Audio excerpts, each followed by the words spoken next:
তোমার নামে মধুর গানে হৃদয় ভরে যায়।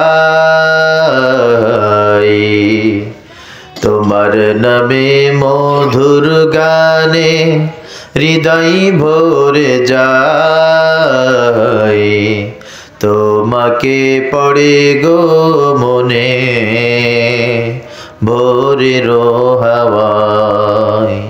তোমাকে পড়ে গো মনে ভোরের হাওয়ায়। আজানে আজানে কাঁপে সুরের মিনার। এমন মধুর যেন পাই না কিনার। আজানে আজানে কাঁপে সুরের মিনার। এমন মধুর যেন পাই না কিনার। তোমারি নামের সিফা মনটা নাড়ায়। তোমাকে পড়ে গো মনে ভোরের হাওয়ায়। তোমার নামে মধুর গানে হৃদয় ভরে যায়। তোমাকে পড়ে গো মনে ভোরের হাওয়ায়। আমায় দিও গো প্রভু জান্নাতেরি ফুল। দিশা দিও কেমন যে পার হব দুকুল। আমায় দিও গো প্রভু জান্নাতেরি ফুল। দিশা দিও কেমন যে পার হব দুকুল। তোমার মহিমা দাও গো ঝরনা ধারায়। তোমাকে পড়ে গো মনে ভোরের হাওয়ায়। তোমার নামে মধুর গানে হৃদয় ভরে যায়। তোমার নামে মধুর গানে হৃদয় ভরে যায়। তোমাকে পড়ে গো মনে ভোরের হাওয়ায়। সকল প্রশংসাকার আমাদেরকে এই মুহূর্ত পর্যন্ত একজন জীবিত রেখেছেন, তার নাম আল্লাহ। শুধু যে জীবিত রেখেছেন তা নয়, আমাদেরকে ইমানদারদের কাতারে আল্লাহ কবুল করেছেন। আল্লাহ তাআলা ইমানদারদের কাতারে কবুল করে ক্ষান্ত হন নাই। উনি আমাদেরকে পছন্দ করেছেন এই জান্নাতের বাগিচা পর্যন্ত এসে বসে সময় দেওয়ার জন্য। আমরা অসুস্থ থাকতে পারতাম। অনেক মানুষ এমন সময় অসুস্থ অবস্থায় হসপিটালের বারান্দায় আছে না নাই? বাড়ির এক কোণে বসে চিৎকার করছে, আহ একটু মাহফিলে আওয়াজ শুনছি, যদি যেতে পারতাম, একটু বাজারে যদি ঘুরতে যেতে পারতাম। আবার অনেক মানুষ সময় আছে, প্রচুর সময়, তেমন কোনো কাজও নাই, হাঁটতে পারে না, কোমরে ব্যথা, পায়ে ব্যথা, চোখে দেখে না। তাদের কত ইচ্ছা, কত আকাঙ্ক্ষা, কত স্বপ্ন, কিন্তু আল্লাহ তাআলা কবুল করেন নাই। আবার আল্লাহ তাআলা কিছু কপাল পোড়া এরকম রাখছেন, তাদের সময়ও আছে, সুযোগও আছে, কিন্তু চায়ের আড্ডায় আছে, তাসের আড্ডায় আছে, গুনাহের কাজে লিপ্ত আছে।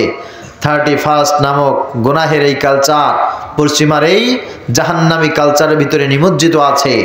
কোন মেয়ের কাছে ফ্রি মেসেজ দিবে, কার সাথে ডেটিং করবে, কার সাথে সাক্ষাৎ করবে, এই বিষয় নিয়ে ছেলে মেয়ে ব্যস্ত আছে, মুসলমানের সন্তানেরা। আর আল্লাহ পাক রব্বুল আলামিন আপনার মতো আমার মতো কিছু গুনাহগার, জীবনে এমন কোনো গুনাহ নাই যে হয় নাই, কিন্তু আল্লাহ তাআলা কোনো একটা ভালো কাজের কারণে, হয়তো আমাদের মা বাবা বা উস্তাদ কোনো মুরব্বীর খাস দোয়া ছিল, যার কারণে এই মুহূর্তে আল্লাহ তাআলা আমাদেরকে সকল কাজ থেকে বিরত রেখে জান্নাতের এই বাগিচায় গায়ে গায়ে মিলে মিলে বসে বসে আল্লাহ পাক আমাদেরকে এখানে সুযোগ করে দিয়েছেন। আলহামদুলিল্লাহ। কিয়ামত পর্যন্ত বসে সিজদায় পড়লেও শুকরগুজার হবে। প্রিয় ভাইরা, আজকের আয়োজনটা একটু ব্যতিক্রম ধর্মী, এই জন্য আমি ভূমিকায় আর কোনো কিছু বলবো না, শুধু এতটুকু বলছি, যিনি আয়োজন করেছেন, যারা এটার সহযোগিতা করেছেন, আর পাগলের মতো যারা ছুটে চলে আসছেন, যারা কথা বলেছেন, যারা বলছেন, যারা শ্রবণের জন্য এখানে হাজির হয়েছেন অথবা দূরে বসে শুনছেন, জীবিত মৃত এলাকার সকলকে আল্লাহ পাক রব্বুল আলামিন এই মাহফিলের ওসিলায় ক্ষমা করে দিন। সকলে বলি আল্লাহুম্মা আমিন। আমি একটা আয়াত তেলাওয়াত করেছি। আল্লাহ পাক রব্বুল আলামিন ঈমানদারদের কাছে 4টি আবদার পেশ করেছেন। যে ব্যক্তি দাবি করবে আমি আল্লাহর গোলাম,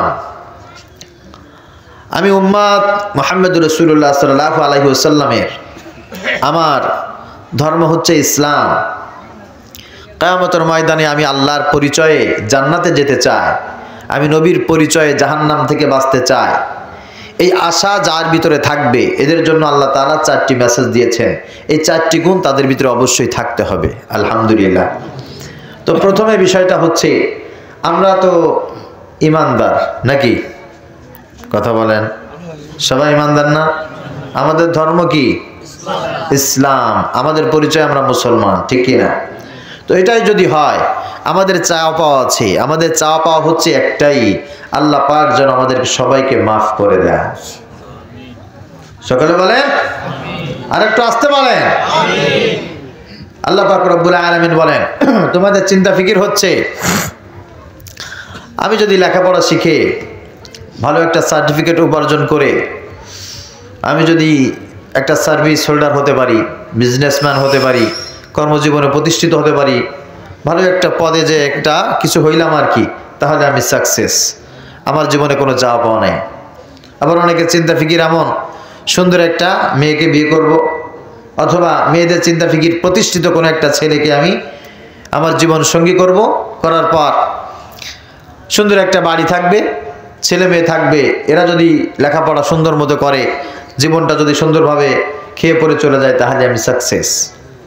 যারা পলিটিশিয়ান আছে, এদের চিন্তা ফিকির রাজনৈতিক দলের সাথে সম্পৃক্ত হব, পদে থাকবো, মেম্বার হব, চেয়ারম্যান হব, মাশাআল্লাহ জনগণের প্রতিনিধিত্ব করব, আমার জীবনে আর কোনো সমস্যা নাই, আমি সাকসেস। ব্যবসায়ী যারা আছে, তাদের সংগ্রাম, চিন্তা ফিকির এইটা, ছোট্ট একটা ব্যবসা আছে, এই ব্যবসার মাধ্যমে যদি মোটামুটি টাকা পয়সা অর্জন করে আমি এলাকার সবার কাছে একজন জনপ্রিয় ব্যবসায়ী হতে পারি, আমার কাস্টমারের কোনো অভাব হবে না, আমি বসে বসে বিনা কষ্টে প্রতিদিন এত টাকা উপার্জন করতে পারবো, তো আমি সফল। আসলে এইটা যা কিছু বললাম কোনোটাই সফলতা না। একজন মানুষ হাফেজ হয়েছে, এটা সফলতা না। একজন মানুষ মাওলানা হয়েছে, এটা সফলতা না। একজন মানুষ মুফতি হয়েছে, আল্লামা হয়েছে, বড় খতিব হয়েছে, বক্তা হয়েছে, সেলিব্রিটি হয়েছে, এটা সফলতা নয়। হজ করেছে, এটা সফলতা নয়। সফলতা কোনটা? আল্লাহ পাক রব্বুল আলামিন বলছেন, ফামান যুহজিহা আনিন নার ওয়া উদখিলাল জান্নাতা ফাকাদ ফাজ ওয়ামাল হায়াতুদ দুনিয়া ইল্লা মাতাউল গুরুর। আল্লাহ পাক রব্বুল আলামিন বলেন, বান্দা, সফলতা হচ্ছে তোমার ওইটা যেটা আমি আল্লাহ পাক রব্বুল আলামিন বড় আপন মনে করে তোমাকে কাছে ডেকে আমি আল্লাহ তাআলা আদর করে মুহাব্বত করে তোমাকে বলবো, বান্দা আজকে তোমাকে আমি মাফ করে দিলাম। তুমি ছিলে জাহান্নামের একটা কাষ্ট, আমি আল্লাহ তাআলা তোমাকে ওখান থেকে মুক্তি দিয়ে জান্নাতের অধিবাসী বানিয়ে দিলাম। সুবহানাল্লাহ। আমরা হচ্ছে সবাই জাহান্নামের টুকরা, জাহান্নামের জ্বালানি, জাহান্নামের কাষ্ট। বলে হুজুর কথাটা কই পেয়েছেন? আল্লাহ পাক রব্বুল আলামিন বলেন ওয়াকুদুহান নাস ওয়াল হিজারা উইদ্দাত লিল কাফিরিন। আমি আল্লাহ তাআলা জাহান্নামকে বানিয়েছি, জাহান্নামের আগুন হবে মানুষ আর জাহান্নামের আগুন হবে পাথর। পাথর দিয়ে আর মানুষ দিয়ে আমি জাহান্নামকে প্রজ্বলিত করব। কিয়ামতের ময়দানে আমি আল্লাহ তাআলা যদি ওই মানুষগুলোর ভিতরে থেকে বাছাই করে করে ডাক দিয়ে বলি আব্দুল করিম যা, তোকে আমি জাহান্নাম থেকে মুক্তি দিয়ে দিলাম। আব্দুর রহমান তোমাকে আমি জাহান্নাম থেকে মুক্তি দিয়ে ক্ষমা করে জান্নাতের ভিতরে তোমাকে আমি প্রবেশ করিয়ে জান্নাতের মালিক বানিয়ে দিলাম। ওই দিন কেবলমাত্রই তুমি সফল, এই ছাড়া দুনিয়ায় তুমি যা কিছু পাও না কেন তুমি সফল হতে পারবে। এই জন্য যারা সফল হতে চায়, যে ইমানদারেরা চায় আমাকে আল্লাহ পাক রব্বুল আলামিন যেন ক্ষমা করে দেয়, আল্লাহ পাক রব্বুল আলামিন আমাকে যেন জান্নাতের ভিতরে প্রবেশ করায়, আল্লাহ পাক রব্বুল আলামিন যেন আমাকে চিরসুখী একজন মানুষ বানায়, এই ব্যক্তির জন্য আল্লাহ পাক রব্বুল আলামিনের কয়টা মেসেজের কথা বলেছি বলেন? সবাই বলেন, মনে থাকবে তো ইনশাআল্লাহ? এই মেসেজটার একটা প্রিভিয়াস হিস্ট্রি আছে, শানে নুজুল আছে, আলোচ্য বিষয় আছে। তা হচ্ছে এই কথাটা আল্লাহ পাক রব্বুল আলামিন কুরআনুল কারিমেই বলেছেন। তবে কুরআনুল কারিমে একজন মানুষের উদ্ধৃতি দিয়ে বলেছেন। এই মানুষটা হলেন হযরত লোকমান আলাইহিস সালাম। তিনি না নবী ছিলেন না রাসূল ছিলেন। ইন্নাহু কানা আবদান সালিহা, তিনি একজন আল্লাহর একনিষ্ঠ গোলাম ছিলেন। তার জ্ঞান প্রজ্ঞা এত বেশি ছিল যে কুরআনুল কারিমে আল্লাহ যা বলেছেন লুকমান আলাইহিস সালাতু ওয়াস সালামের থিম এবং থিওরির সাথে 100% মিল ছিল। সুবহানাল্লাহ। লুকমান আলাইহিস সালাতু ওয়াস সালামের ছোট্ট একটা হিস্ট্রি আমি আপনাদেরকে তুলে ধরছি, এই কারণে এই কথাটার মূল্য আপনারা বিশেষ করে বুঝতে পারবেন।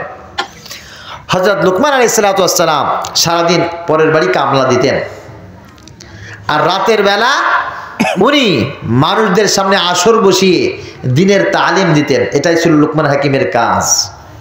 কথা বুঝতে পেরেছেন? উনি সহজে উপার্জন করার জন্য পরের বাড়ি দিনের বেলা কাজ করতেন, কাজে কখনো ফাঁকি দিতেন না। তবে যে বাড়ি কাজ করতেন ওই বাড়ির আরো অন্যান্য সার্ভেন্ট ছিল, চাকর পেয়াদা গোলাম ছিল। তাদের ভিতর দিয়ে লুকমান আলাইহিস সালাতু ওয়াস সালামের মেধা, তীক্ষ্ণ বুদ্ধিমত্তা, ন্যায় এবং সততা আদর্শ থাকার কারণে মালিক তাকে একটু বিশেষ করে পছন্দ করতেন। পছন্দ যেমন করতেন আবার একটু ঈর্ষাও করতেন। এই কারণে যে আমি বাড়ির মালিক, বাড়ির কর্মচারী বা একজন চাকরকে আমার কদর করতে হয়, শ্রদ্ধা করতে হয়, একটু বিবেকে কেমন লাগে না? লুকমান আলাইহিস সালাতু ওয়াস সালামকে বাড়ির মালিক অনেকবার পরীক্ষা করেছেন। দেখি লুকমানের চিন্তা থিওরি কেন এই রকম, সবাই কেন তার কথা শোনে। দিনের বেলা উনি আমার বাড়ির চাকর, আবার রাতের বেলা যখন ওনার ভাঙা একটা ঘর, ওই ঘরের ভিতরে যে বসে এরকম হাজার হাজার মানুষ তার সামনে হাদিয়া নিয়ে আসে, কিছু ঝাড়ফুঁকের জন্য আসে, কিছু নসিহত শোনার জন্য আসে। উনি আল্লাহর তরফ থেকে যা জানেন সেই মেসেজগুলো মানুষকে দিয়ে দেন। একদিন বাড়ির মালিক চিন্তা করছে, দেখি ও কেমন জ্ঞানী মানুষ, দিনের বেলা আমার বাড়ি কাজ করে, রাতের বেলা এত মানুষকে তালিম দেয়, আমি একটু যাবো ওর কাছে। খেয়াল করবেন লুকমান আলাইহিস সালাতু ওয়াস সালাম বয়ান করছেন, আর বাড়ির মালিকও উপস্থিত, আর অনেক মানুষ সেখানে জমায়েত বসে আছে। তাই লুকমান আলাইহিস সালাতু ওয়াস সালাম বসে দেখছেন যে বাড়ির আমার মালিক আসছে, যার বাড়ি আমি কাজ করি, একটু মোহাব্বত করে সম্মান করে তাকে কাজ পর্যন্ত আসার সুযোগ দিয়েছেন। লুকমান আলাইহিস সালাতু ওয়াস সালাম চেয়ারে বসেছেন, তাকেও পাশে বসতে দিয়েছেন। ইতিমধ্যেই আল্লাহর এক গোলাম লুকমান আলাইহিস সালাতু ওয়াস সালামের এক খাস মুহিব্বিন, মোহাব্বতের মানুষ, তার বাড়ি সর্বপ্রথম খরমুজ হয়েছে। খরমুজ চেনেন আপনারা? কথা বলেন, চেনেন? খরমুজ নিয়ে আসছে, তা বাগানের প্রথম খরমুজ লুকমান আলাইহিস সালাতু ওয়াস সালামকে দিয়ে বলছে, হযরত আমার বাগানের প্রথম খরমুজ, এটা আপনার জন্য হাদিয়া। তা প্রথম কোনো জিনিস উঠলে রাজা হোক প্রজা হোক সবার সেটার প্রতি একটা আকর্ষণ আছে না নাই? আছে। তা লুকমান আলাইহিস সালাতু ওয়াস সালামকে সেই ব্যক্তি বলছে, হযরত আমার মনের ইচ্ছা আমি আপনাকে এটা খাইয়ে তারপর যাব, আপনি খাবেনই, আপনি এটা আমার কাউকে দিয়ে দিয়েন না। লুকমান আলাইহিস সালাতু ওয়াস সালাম খুশি হয়েছেন। আরেকজন বলছে, হুজুর তাহলে কেটে নিয়ে আসি। বলে হ্যাঁ নিয়ে আসো। তা খরমুজটা কেটে তার সামনে দিয়েছে। লোকমান আলাইহিস সালাম বয়ান প্রায় শেষ হয়ে যাচ্ছে, লোকজন মোটামুটিভাবে তৃপ্তি পেয়ে গেছে, উনি এক একটা করে নিয়ে খাচ্ছেন। আর বাড়ির মালিক পাশে বসে চিন্তা করতেছে, নিঃসন্দেহে আমাকে তো না একটু দেবে, খেতে তো আমাকে বলবে, আর প্রথম জিনিস, সিজনের প্রথম জিনিস, একটু আকর্ষণ আছে। তা লোকমান আলাইহিস সালাম একটা দুইটা করে খাইতে বেশ খেয়ে ফেলছে, আর সামান্য কিছু আছে। তো সামান্য কিছু যখন আছে তখন বাড়ির মালিক চিন্তা করতেছে, এখনো পর্যন্ত আমাকে খেতে বলে না, ও তো আসলে বেয়াক্কর। চাকর তো চাকরই হয়, তা না হলে আমি ওর বাড়ির মালিক, একটা নতুন জিনিস ওর কাছে নিয়ে আসছে, আমাকে একবারও খেতে বললো না, এটা কোনো কথা? তো খেতে আর 1 পিস আছে। যখন 1 পিস, তখন বাড়ির মালিক ওইটা ধরে বলছে, হুজুর এটা আমি খাই। তো লোকমান আলাইহিস সালাম বাড়ির মালিক দিক তাকিয়ে মানে খুব বেশি খুশি না, বলতেছে খান। তখন বলতেছে একটা খেতে দিল, শেষ পর্যন্ত চেয়ে নিলাম কৌশলে, লজ্জা শরম ফালায়, তারপরে খুশি মনে বলে না যে খাও। উনি ওইটা নিয়ে গালে দিছে, গালে দিয়া একটু চিবাইতেছে, সামান্য একটু চিবানোর পরে উনি বমি করে ফেলে দিয়েছেন। যখন ফেলে দিয়েছেন উনি বলতেছে, হুজুর আপনি এত তেতো জিনিস কেমনে খাইলেন?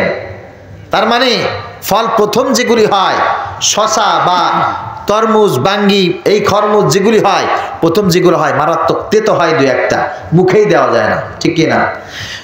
লোকমান আলাইহিস সালাম বলছেন, হযরত একটু চুপ থাকলে ভালো হয়, লোকটা এত মোহাব্বত করে ভালোবেসে আমাকে জিনিসটা নিয়ে এসেছেন, আমি যদি তেতো বলে ফেলে দেই লোকটা কষ্ট পাবে, আল্লাহর একজন গোলামকে আমি কষ্ট দিতে চাই না, আপনি নিজেও কষ্ট পেয়েছেন, সেও কষ্ট পেতে যাচ্ছে, আমি আপনার কাছে করজোরে অনুরোধ করছি, আপনি তাকে কষ্ট দিয়েন না, আপনি ওটা হজম করে ফেলেন, যদি না পারেন এখান থেকে উঠে যান। তখন বাড়ির মালিক চিন্তা করছে, হায় হায়, আমি এতক্ষণ কাকে চাকর বলছিলাম, কাকে নির্বোধ বলছিলাম, কাকে ছোট লোক বলছিলাম, আসলে আমার চাইতে ছোট লোক তো জমিনে একটাও হতে পারে না। এই লোকমান আলাইহিস সালামকে তার বাড়ির মালিক একটা ছাগল জবাই করে বলছেন, লোকমান এই ছাগলের ভিতরে অনেক অংশ আছে, আমি তোমাকে বলছি এই ছাগলের সবচাইতে নিকৃষ্ট যেই অংশ তার শরীরের ভিতরে আছে লোকমান, ওই নিকৃষ্ট অংশটা তুমি আমার কাছে এনে একটু হাজির করে দাও। হযরত লোকমান আলাইহিস সালাম ছাগলটা জবাই করে টুকরো টুকরো করার পর ছাগলের যে কলিজা ছিল, দিল ছিল, এই দিলটা এনে মালিকের সামনে হাজির করেছে। হযরত এই যে আমার বিবেক বিবেচনায় যেটা মনে হয়, এই ছাগলের বডির ভিতরে সবচাইতে নিকৃষ্ট জিনিস হচ্ছে এটি। মালিক কোনো কথা বলেন নাই, আরেকটা ছাগল জবাই করলেন, জবাই করার পরে বলছে, লোকমান এইবার এই ছাগলটার শরীরের ভিতর দিয়ে সবচাইতে দামি জিনিস যেটা, সেটা তুমি আমাকে এনে দাও। হযরত লোকমান আলাইহিস সালাম দ্বিতীয়বার ছাগলটা জবাই করার পর আবার সেই দিলটা নিয়ে মালিকের সামনে হাজির। হযরত আমার কাছে মনে হয় এই ছাগলের শরীরের ভিতরে এর চাইতে দামি জিনিস একটাও নাই। মালিক বলছে, লোকমান আমি তোমাকে অনেক জ্ঞানী মনে করতাম, কিন্তু এই যে কাণ্ডটা তুমি আমার সামনে দেখাইলা, একটা জিনিস সব চাইতে ভালো কেমন করে হয়, আবার একটা জিনিস সব চাইতে খারাপ কেমন করে হয়। হযরত লোকমান আলাইহিস সালাম বলছেন, হযরত যদি একটা মানুষ দিলটা যদি ভালো থাকে, ওই মানুষটার চাইতে ভালো মানুষ আর হয় না। একটা মানুষ যদি দিলটা খারাপ থাকে, ওই মানুষের চাইতে নিকৃষ্ট মানুষ আর হয় না। এই জন্য আমি সব চাইতে ভালো জিনিসটা ওই দিলকে মনে করি, সব চাইতে খারাপ জিনিস যেটা, সেটাও আমি দিলটাকেই মনে করি। হযরত লোকমান আলাইহিস সালাম এত জ্ঞান গরিমার অধিকারী, আল্লাহর একনিষ্ঠ গোলাম, আল্লাহর একনিষ্ঠ গোলাম হযরত লোকমান আলাইহিস সালাম তিনি তার সন্তানকে ডেকেছেন, সন্তানকে ডেকে একটা নসিহত করলেন। সেই নসিহতের ভিতরে 4টি বিষয় ছিল। আল্লাহ পাক রব্বুল আলামিন ওই 4টি বিষয়কে কোরআনুল কারীমের ভিতরে কোট করেছেন, সুবহানাল্লাহ বলেন। তার মানে আল্লাহ তাআলা বলতে চায়, আমার বান্দারে লোকমান যেই চারটি কথা তার সন্তানকে বলেছে, আমি আল্লাহ তাআলা দুনিয়ায় আমার যত গোলাম আছে, আমার যত বান্দা আছে, বান্দি আছে, সবার জন্য এই চারটি জিনিস আমি কোট করে দিলাম।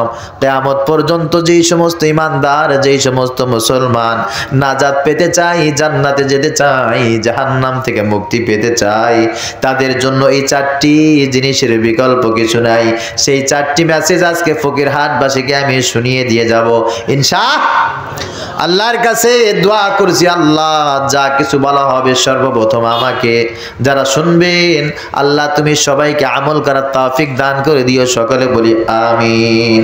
আল্লাহ তাআলার হাবিব সাল্লাল্লাহু আলাইহি ওয়াসাল্লাম বলেন, আল্লাহ পাক রব্বুল আলামিন হযরত মূসা আলাইহিস সালাতু ওয়াস সালাম, হযরত লোকমান আলাইহিস সালাতু ওয়াস সালামের কারণে কুরআনুল কারীমে যে জিনিসটা আমাদেরকে দান করেছেন, এটার দ্বারা একটা জিনিস স্পষ্ট, তা হচ্ছে লোকমান আলাইহিস সালাতু ওয়াস সালাম শুধু নয়, तमाम পৃথিবীর মানুষ তাদের সন্তানকে যেমন ভালোবেসে আদর করে স্নেহ করে, সবচাইতে সহজ, সবচাইতে উত্তম, তার সবচাইতে পছন্দের উপদেশটাই তার সন্তানকে দেয়।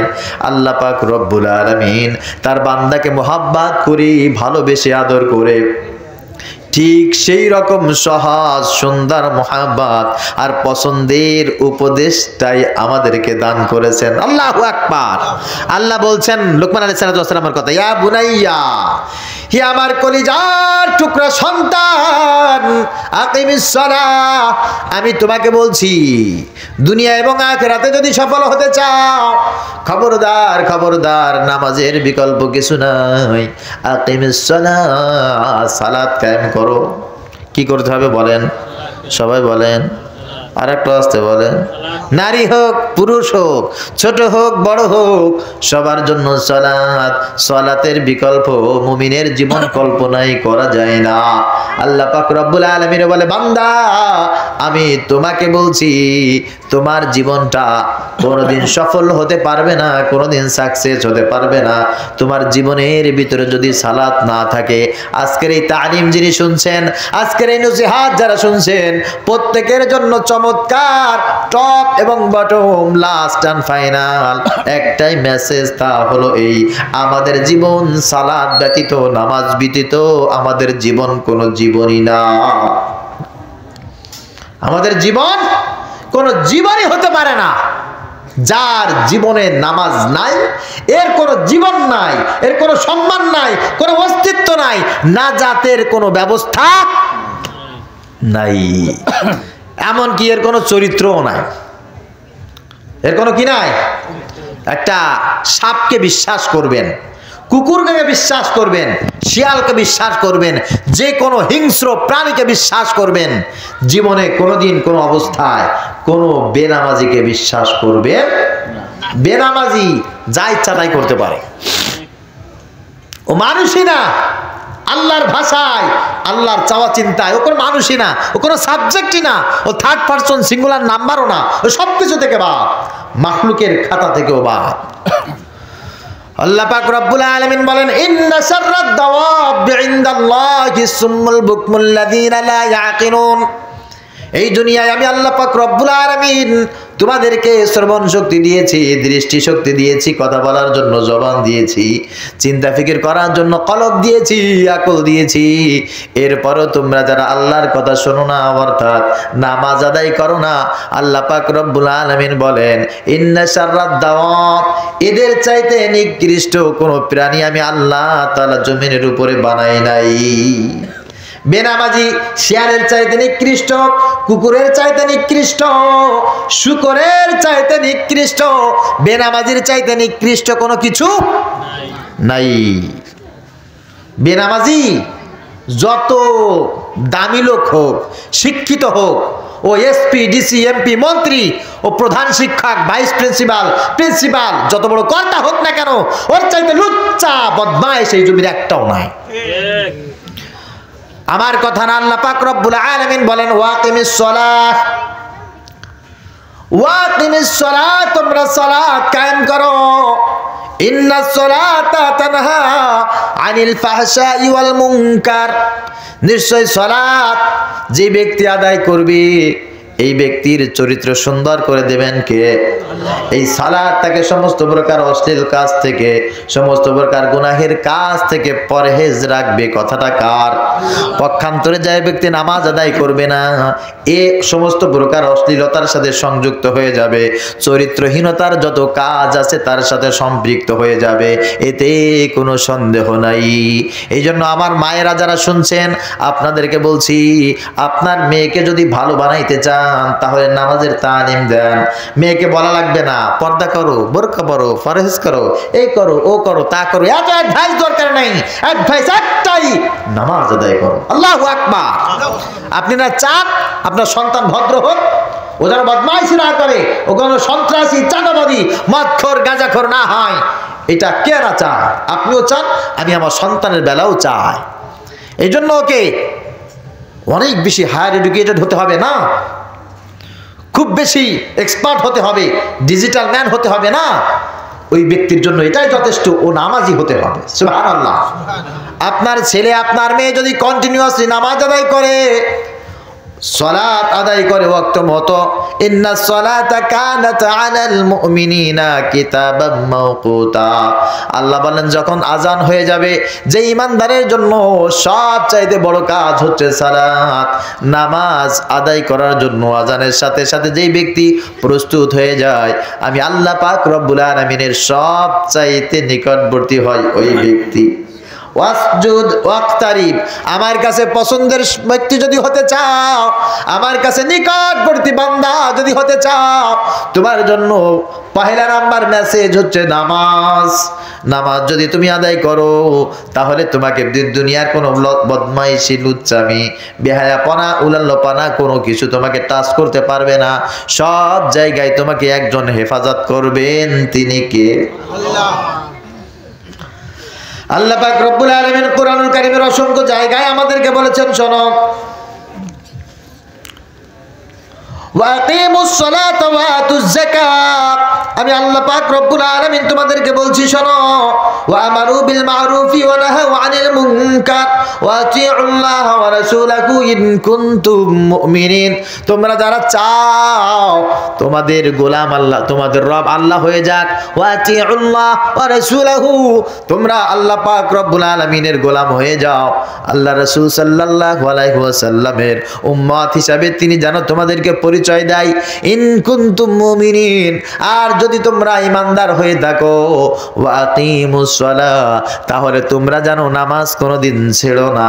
নামাজ যদি তুমি কঠিন ভাবে মজবুত করে ধরতে পারো, আল্লাহ পাক রব্বুল আলামিন তোমাদেরকে গোলাম বলে পরিচয় দেবে, আমার রাসূল তোমাদেরকে উম্মত বলে পরিচয় দেবে, তামাম মালায়েকা, তামাম মাখলুকাত ঈমানদার হিসাবে তোমাকে স্যালুট করবে। সুবহানাল্লাহ বলেন। নবীজি সাল্লাল্লাহু আলাইহি ওয়াসাল্লাম বলেন, হযরত ইবনে মাসউদ রাদিয়াল্লাহু তাআলা আনহু বলছেন, মান হাফাযা আলাইহা কানাত লাহু নূরান ওয়া বুরহানান ওয়া নাজাতা ইয়াওমাল কিয়ামা ওয়া মান লাম ইউহাফিজ আলাইহা লাম তাকুল লাহু নূরান ওয়ালা বুরহানান ওয়ালা নাজা ওয়া কানা ইয়াওমাল কিয়ামাতি মা'a কারুন ওয়া ফিরআউন ওয়া হামান ওয়া উবাই ইবনে খালফ, রাওয়াহু মুসলিম। মুসলিম শরীফের হাদিস। হযরত ইবনে মাসউদ রাদিয়াল্লাহু তাআলা আনহু বলেন, নবীজি সাল্লাল্লাহু আলাইহি ওয়াসাল্লাম বলেছেন, যে ব্যক্তি নামাজ আদায় করে, নামাজকে কায়েম করার জন্য চেষ্টা করে, আল্লাহ পাক রব্বুল আলামিনের তরফ থেকে কানাত লাহু নূরা, তাকে একটা আলোক বর্তিকা দান করা হয়। সুবহানাল্লাহ। কি দান করা হয়? একটা লাইট, একটা আলো দান করা হয়। সেটাতে কি হয়? সেইটা দিয়ে দুনিয়া এবং আখিরাতের যত অন্ধকার আছে, যত গুনাহের কাজ আছে, আল্লাহর পছন্দের যত কাজ আছে, সব কাজ থেকে সে ব্যক্তি নিজেকে হেফাজত করতে পারে। সুবহানাল্লাহ। এই আলো দিয়ে কবরের অন্ধকার দূর হয়ে যায়, এই আলো দিয়ে দুনিয়ার গুনাহের অন্ধকার দূর হয়ে যায়, এই আলোর মাধ্যমে দুনিয়ার অশান্তির অন্ধকার দূর হয়ে যায়। আল্লাহর রাসূল সাল্লাল্লাহু আলাইহি ওয়াসাল্লাম বলেন, কানাত লাহু নূরা ওয়া বুরহান, যে ব্যক্তির কাছে নামাজ থাকে ওই ব্যক্তির একটা দলিলও থাকে। কিসের দলিল? একটা ভোটার আইডি কার্ড, একটা লাইসেন্স, একটা পাসপোর্ট, একটা ভিসা, একটা টিকিট তার কাছে সব সময় থাকে। যারা বহির্বিশ্ব গমন করেছেন, ভ্রমণ করেছেন দেশের বাহিরে, আপনাকে দেশের বাহিরে কোনো জায়গায় বের হতে গেলে আপনার পাসপোর্ট থাকতে হবে কাছে। যদি হজেও জানছেন, পাসপোর্ট যদি না থাকে যে কোনো সময় আপনাকে পুলিশ কট করবে, ঠিক কি না? যদি আপনার কাছে পাসপোর্ট থাকে আপনি ফুললি সেফ। সব জায়গায় every place is very very safe. আপনাকে কেউ কিছু বলবে না, আপনাকে ধরবে না, কারণ আপনার কাছে একটা পাসপোর্ট আছে। পাসপোর্ট থাকলে আপনি বহির্বিশ্বে কি বলেন? নিরাপদ। কারণ আপনি এখানে বৈধ, অবৈধ না। আর যদি আপনার কাছে পাসপোর্ট না থাকে, আপনি যদি বলেন আব্বা বিশ্বাস করেন আমি তো আসলে বৈধভাবে এখানে আসছি, আব্বা সাদ্দার বললো কাজ হবে না, আনা মালুম মাফি, কোনো কিছু দরকার নাই, আমার বোঝার দরকার নেই, আগে হাট, আগে জেলখানায় চল। ঠিক তদ্রূপ যেই ব্যক্তির কাছে নামাজ থাকে, একটা ফেরেশতা তাকে শাস্তি দিতে পারবে না, একটা ফেরেশতা তাকে আযাব দিতে পারবে না, কোনো মুসিবত তাকে স্পর্শ করতে পারবে না। নবীজি সাল্লাল্লাহু আলাইহি ওয়াসাল্লাম বলেন, নামাজ এমন একটা দলিল, নামাজ এমন একটা ভিআইপি আইডি কার্ড, ভিআইপি একটা পাসপোর্ট, যার কাছে থাকবে দুনিয়ায় কোনো মুসিবত আল্লাহ পাক রব্বুল আলামিন তাকে দেবেন না। বাদাল মাউত ফেরেশতারা তাকে সালাম জানাবে, বাদাল হাসর এই ব্যক্তির হাতে, ডান হাতে আমলনামা দেয়া হবে, সর্বশেষ ব্যক্তিটি বিনা হিসাবে হাসতে হাসতে জান্নাতে চলে যাবে। সুবহানাল্লাহ। দলিল থাকবে তার কাছে। শুধু তাই না, কিয়ামতের ময়দানে যত মানুষকে আল্লাহ পাক রব্বুল আলামিন বলবে বান্দা যাও মাফ করে দিলাম, এদের ভিতরে সর্বপ্রথম যারা হবে তারা হবে নামাজি। সর্বপ্রথম কারা হবে? নামাজি। নামাজ পড়বা তো? কথা কয় না নাকি? ওয়াজ শুনে যে বলবা বক্তা একজন আসছিল, কি দেখি কইলো মোটামুটি কেমন যেন লাগলো, আর খিচুড়ি যা দিছে ভেরি টেস্ট, এটা বলবা না কালকেতে নামাজ পড়বা? কথা বলে নামাজ পড়া নিয়ত আছে তো? আলহামদুলিল্লাহ, আলহামদুলিল্লাহ বলে। কিয়ামতের ময়দানে হাসতে হাসতে জান্নাতে চলে যাবে। নবীজি সাল্লাল্লাহু আলাইহি ওয়াসাল্লাম বলেন, কিয়ামতের ময়দানে আল্লাহ পাক সব মানুষকে ডেকে ডেকে বলবে, আউয়ালু মা ইউহাসাবু বিহিল আবদু ইয়াউমাল কিয়ামাতিস সালাহ। নবীজি বলেন, কিয়ামতের ময়দানে সর্বপ্রথম আল্লাহ তাআলা নামাজি ব্যক্তিদের হিসাব নেবে, তাদেরকে কোনো কষ্ট দেওয়া হবে না। ওই নামাজিরা যদি নামাজের পরীক্ষায় পাস করে যায়, আল্লাহ পাক রব্বুল আলামিন ডেকে ডেকে তাদেরকে বিনা হিসাবে জান্নাতে ঢুকায় দেবে। হযরত লুকমান আলাইহিস সালাতু ওয়াস সালাম সর্বপ্রথম সন্তানকে বলছে, বাবা যদি নাজাত পেতে চাও, ভালো হতে চাও, জান্নাতে যেতে চাও, জাহান্নাম থেকে যদি মুক্তি পেতে চাও, তোমার সর্বপ্রথম যেই কাজটা করতে হবে তা হচ্ছে নামাজ। চারটা মেসেজের কয়টা মেসেজ? একটা মেসেজ। দুই নম্বরে হযরত লুকমান আলাইহিস সালাতু ওয়াস সালাম তার সন্তানকে বলছে, শোনো নামাজ শুধু পড়লেই হবে না, দুই নাম্বার আরো একটা কাজ করতে হবে। সেটা কি? ওয়া আমরু বিল মা'রুফ। এই দুনিয়ায় তোমার মা আছে, বাবা আছে, ভাই আছে, বোন আছে, সিনিয়র পারসন আছে, জুনিয়র পারসন আছে, দুনিয়ার তামাম মাখলুকাত আছে। একটা কুকুরও যদি থাকে, একটা শিয়ালও যদি থাকে, একটা ছোট বিড়াল যদি তোমার কাছে থাকে, সমস্ত মাখলুকাতের সঙ্গে উত্তম আচরণ তোমার পেশ করতে হবে। কারোর সঙ্গে কখনো বেয়াদবি আচরণ করা যাবে না, কারোর সাথে কখনো কষ্ট পায় এমন কোনো আচরণ করা যাবে। কথা বলেন।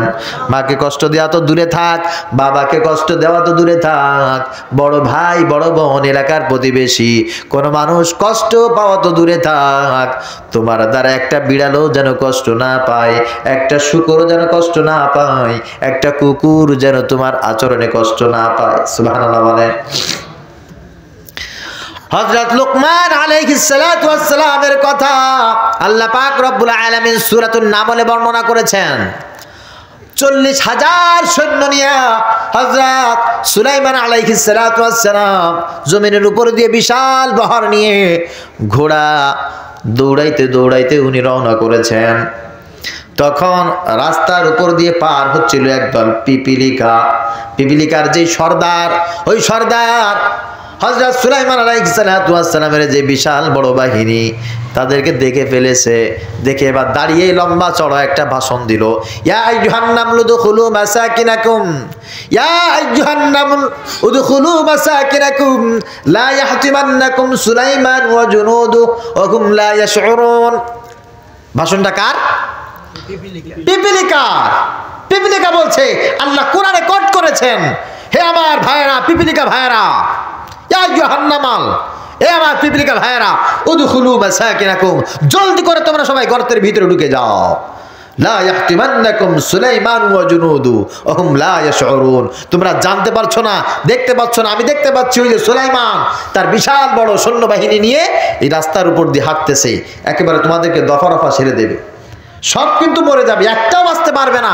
এই জন্য ভ্যানিশ হয়ে যাওয়ার আগে সব গর্তের ভিতরে ঢুকে যাও। হযরত সুলাইমান আলাইহিস সালাম তিনি একজন জলিল কদর পয়গম্বর ছিলেন। তাম পৃথিবীর বাদশাহিত্য করেছেন তিনি, সকল মাখলুকের ভাষা তিনি বুঝতেন। পিপিলিকার এই আওয়াজ যখন লুকমান আলাইহিস সালামের কানে এসেছে, হযরত লুকমান আলাইহিস সালাম সঙ্গে সঙ্গে ঘোড়া তিনি থামিয়ে দিয়েছেন, আর পিপিলিকার আওয়াজ শুনে মিসকি করে হেসে দিয়েছেন। সুবহানাল্লাহ, মুস্কি হাসি দিয়েছেন। আল্লাহ বলছেন, ফাতাবাসসামা দাহিকাম মিন قولها وقال ربي أوزعني أن أشكر نعمتك التي أنعمت علي وعلى والدي وأن أعمل صالحا। سبحان الله। হযরত সুলাইমান আলাইহিস সালাম মুস্কি হেসে দিয়েছেন, আর তিনি বলতেছেন, আহারে আমি তোমাদের কথা শুনে ফেলেছি, কত চমৎকার করে তোমরা তোমাদের সঙ্গীদেরকে সেভ করার জন্য ভাষণ দিয়ে সবাইকে গর্তের ভিতরে ঢুকায় দিলা। তবে আমার একটা ন্যায় নীতি আছে, আমার একটা আদর্শ আছে, আমার একটা রব আছে, তিনি আমাকে আদেশ করেছেন, ইচ্ছা করে কোনো একটা পিপিলিকার ক্ষতি করা আমার জন্য শোভনীয় নয়।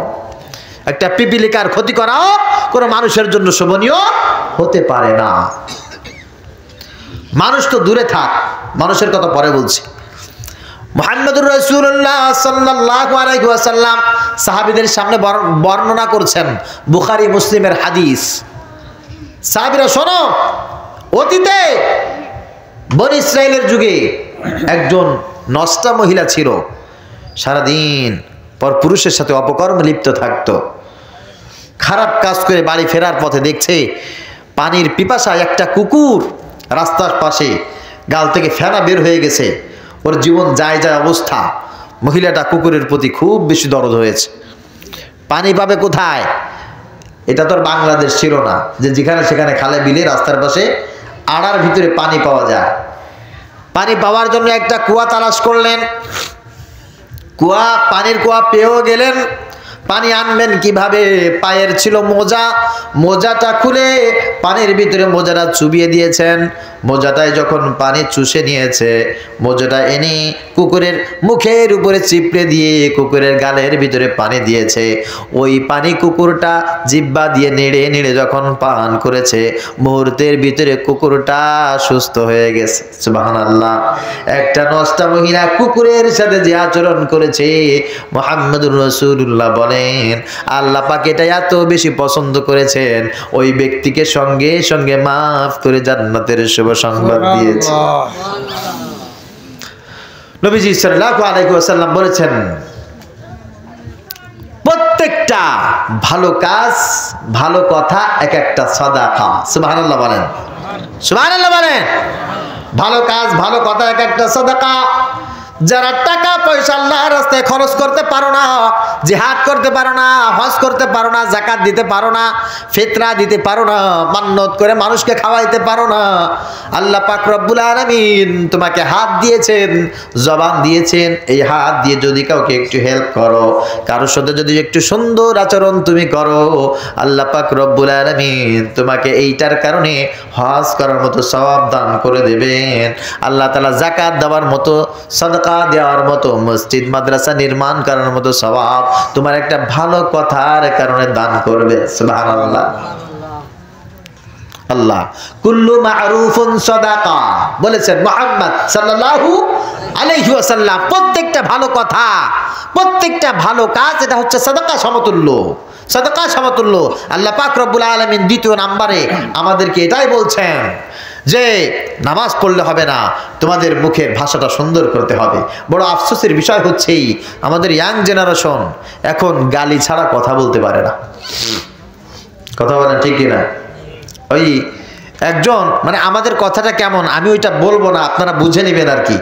একজন রাস্তায় আরেকজনকে জিজ্ঞাসা করছে, ভাই আপনার বাড়ি কি বরিশাল? তখন সে রিপ্লাই দিচ্ছে, মোড্ডে জিজ্ঞাইছেন। কথা বুঝতে পেরেছেন? তো যখন মানে উত্তর দিছে মোড্ডে জিজ্ঞাইছেন, তখন বলছে থাক আমি যা জানতে চেয়েছিলাম তা হয়ে গেছে। তারপরে তোমার কথার উত্তরে আমি বুঝে ফেলেছি তোমার বাড়ি কোথায়। ঠিক তদ্রূপ কাউকে কোনো ইয়াং জেনারেশন যারা আছে একজন আরেকজনকে ডাকে, কিরে অমুকের বাচ্চা, মানে ওদের অভিবাদনটা শুরু হয় এইভাবে, আর বাকিটা কিভাবে শেষ হয় খুব ভালো আপনারাই জানেন। গালি ছাড়া, অশ্লীল কথা ছাড়া এদের আড্ডা জমে না, এদের বন্ধুত্ব জমে না, এদের মেসেঞ্জারে গালি ছাড়া, অশ্লীল কথা ছাড়া কেমন যেন ভিউ আসে না। এদের সবসময় এগুলো থাকতেই হয়। এইটা কোনো মুসলমান, এটা কোনো ইমানদার, কোনো জান্নাতি মানুষের আচরণ হতে পারে না। এই জন্য আপনাদেরকে বলছি যুবক ভাইয়েরা, খবরদার গালি দিবা না, অশ্লীল বাক্য ব্যবহার করবা না। অশ্লীল বাক্য একটা খারাপ জিনিস। হযরত আয়েশা সিদ্দিকা রাদিয়াল্লাহু তাআলা আনহা বলেন, লাম ইয়াকুল রাসূলুল্লাহ সাল্লাল্লাহু আলাইহি ওয়াসাল্লাম ফাহিশান ওয়ালা মুতাফাহিশান ওয়ালা লাআনা। আমার নবী সাল্লাল্লাহু আলাইহি ওয়াসাল্লামকে কোনোদিন দেখি নাই তিনি খারাপ কোনো শব্দ, অশ্লীল কোনো শব্দ জবান দিয়ে বলেছেন। উনি কোনোদিন কাউকে অভিসম্পাদ দিতেন না, কোনোদিন কারোর উপরে রাগ করতেন না। সব সময়ের জন্য তিনি মুস্কি মুস্কি হাসতেন, আর সব সময় সবাইকে ভালোবাসা তিনি বিলাইতেন, মানুষের কল্যাণ কামনা করতেন। মানুষকে দেখার সঙ্গে সঙ্গে তিনি সব সময়ের জন্য উত্তম আচরণ দিয়ে মুগ্ধ করতেন। এই জন্য আমাদের এই উত্তম আচরণটা কিন্তু আজকে আমরা ভুলেই গেছি। ঠিক কিনা বলেন? আওয়ামী লীগ ক্ষমতায় থাকার কারণে যদি কারোর উপরে জুলুম করে, নির্যাতন করে, আর আওয়ামী লীগ চলে যাওয়ার পর আপনি যদি তার বাড়ি ঘর জ্বালায়া দেন, তাহলে আপনার ভিতরে তার ভিতরে পার্থক্যটা থাকলো কোথায়? আওয়ামী লীগ ঘাট দখল করতো, মাঠ দখল করতো, কাউন্টার দখল করে খাইতো। আওয়ামী লীগ চলে গেছে, এখন আপনি সেই কাজটা করেন, তাহলে ওর ভিতরে আর আপনার ভিতরে পার্থক্যটা কি বলেন? আপনারা ঠিক বললেও ঠিক, না বললেও ঠিক। অযথা তোমায় যে দেয় গালি, অযথা তোমায় যে দেয় গালি, আদর দিও তুমি তাকে, মমতা দিয়ে ভরে দিও তাকেও যে অভিশাপ দেয় তোমাকে।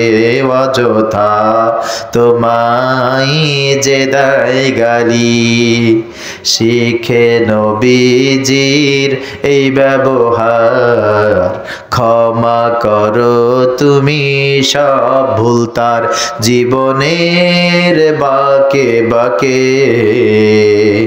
অযথা তোমায় যে দেয় গালি, অযথা তোমায় যে দেয় গালি, আদর দিও তুমি তাকে, মমতা দিয়ে ঘিরে নিও তাকেও যে অভিশাপ দেয় তোমাকে। ভালো ব্যবহার সবার সঙ্গে করতে হবে। কেউ যদি তোমাকে অভিসম্পাদ দেয়, কেউ যদি তোমাকে গালি দেয়, কেউ যদি তোমাকে আঘাত দেয়, তারপরেও তুমি যদি তার জন্য দোয়া করতে পারো, তার সঙ্গে উত্তম আচরণ ব্যবহার করতে পারো, তোমার মৃত্যুটা কেমন হবে জানো? নবীজি সাল্লাল্লাহু আলাইহি ওয়াসাল্লামের সামনে একজন যুবক এসে বলছেন, ইয়া রাসূলুল্লাহ, আমি সারাদিন পথে ঘাটে মাঠে কাজ করি। এই যে সৌদি আরবে 50 ডিগ্রি 55 ডিগ্রি তাপমাত্রা, এর ভিতরে আমি পাথর ভাঙি, আমি পরের খেতে কাজ করি গো রাসূল। এত কষ্ট করে কাজ করে পয়সা উপার্জন করে যখন আমি বাড়ি যাই, আমার স্ত্রী আমাকে দাঁতের উপরে রাখে, আমার মা আমাকে চোখে দেখে না, আমার বাবা আমাকে ধমকায়। ইয়া রাসূলুল্লাহ, ইয়া হাবিবাল্লাহ, আমি এখন কই যাব? মা বাবা স্ত্রী সন্তান সব সাইডে আমি চলে যাই। আমার তো এদের সাথে গালি দিতেও মনে চায় না, খারাপ আচরণ করতে মনে চায় না, আমি কি করব।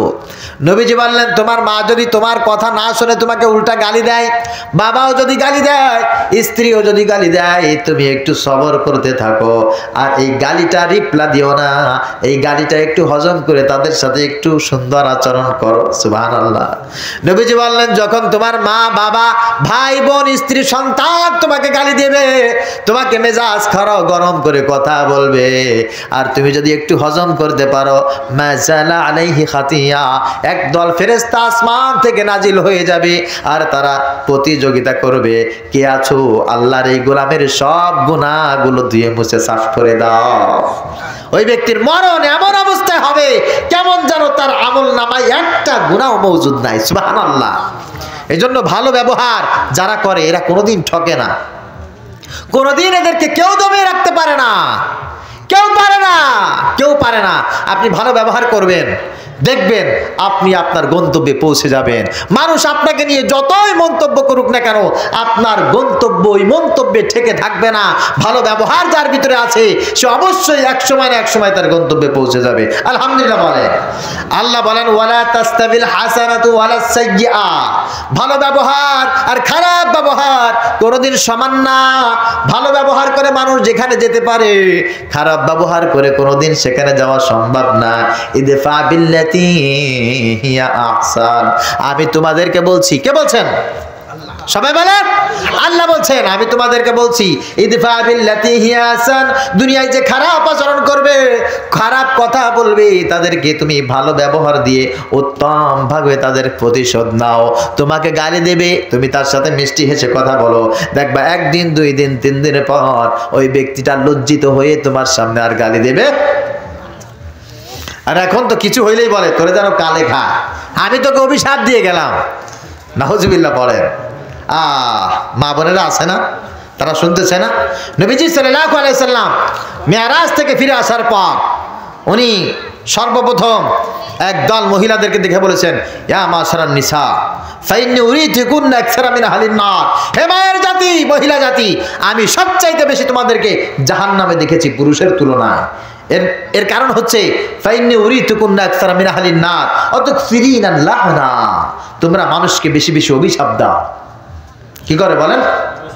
তোর ছেলে মানুষ হইতে পারবে না, অমুকের ছেলে জীবনে ভালো হইতে পারবে না, আমি অভিশাপ দিলাম। নাউজুবিল্লাহ পড়েন। অভিশাপ দেয় কি দেয় না? হ্যাঁ, এই জন্য খবরদার অভিশাপ দেবেন না। মনে থাকবে তো ইনশাআল্লাহ? আল্লাহ তাআলা আমাদেরকে মনে রাখার তৌফিক দান করুক।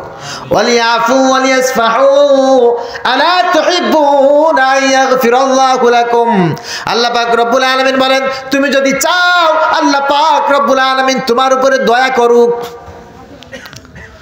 তোমাকে ক্ষমা করে দিক, তোমাকে জান্নাতের ভিতরে দিয়ে দিক, তুমি যদি এটা চাও।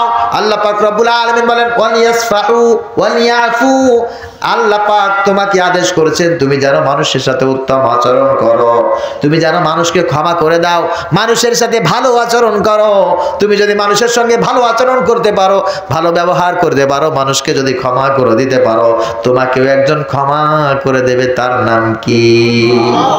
নবীজি বলেন ইরহামু মান ফিল আরদ ওয়া ইয়ারহামুকুম মান ফিস সামা, যে ব্যক্তি দুনিয়ার মানুষের সঙ্গে ভালো ব্যবহার করে, সুন্দর করে কথা বলে, আসমানওয়ালা তার সঙ্গে সুন্দর ব্যবহার করে।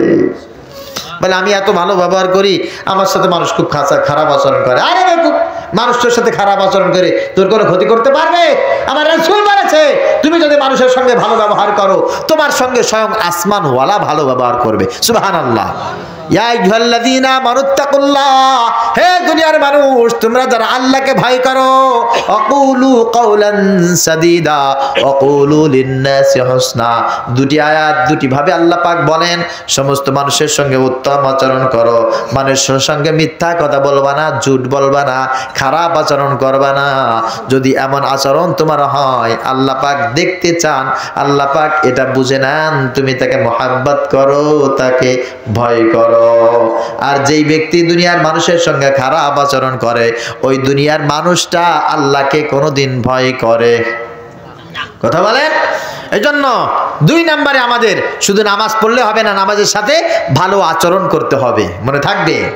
সবাই বলেন ইন্নাল্লাহা ইয়া'মুরু বিল আদলি ওয়াল ইহসান ওয়া ইতা'i যিল কুরবা ওয়া ইয়ানহা আনিল ফাহশাই ওয়াল মুনকারি ওয়াল বাগই ইয়া'iযুকুম লা'আল্লাকুম তাযাক্কারুন।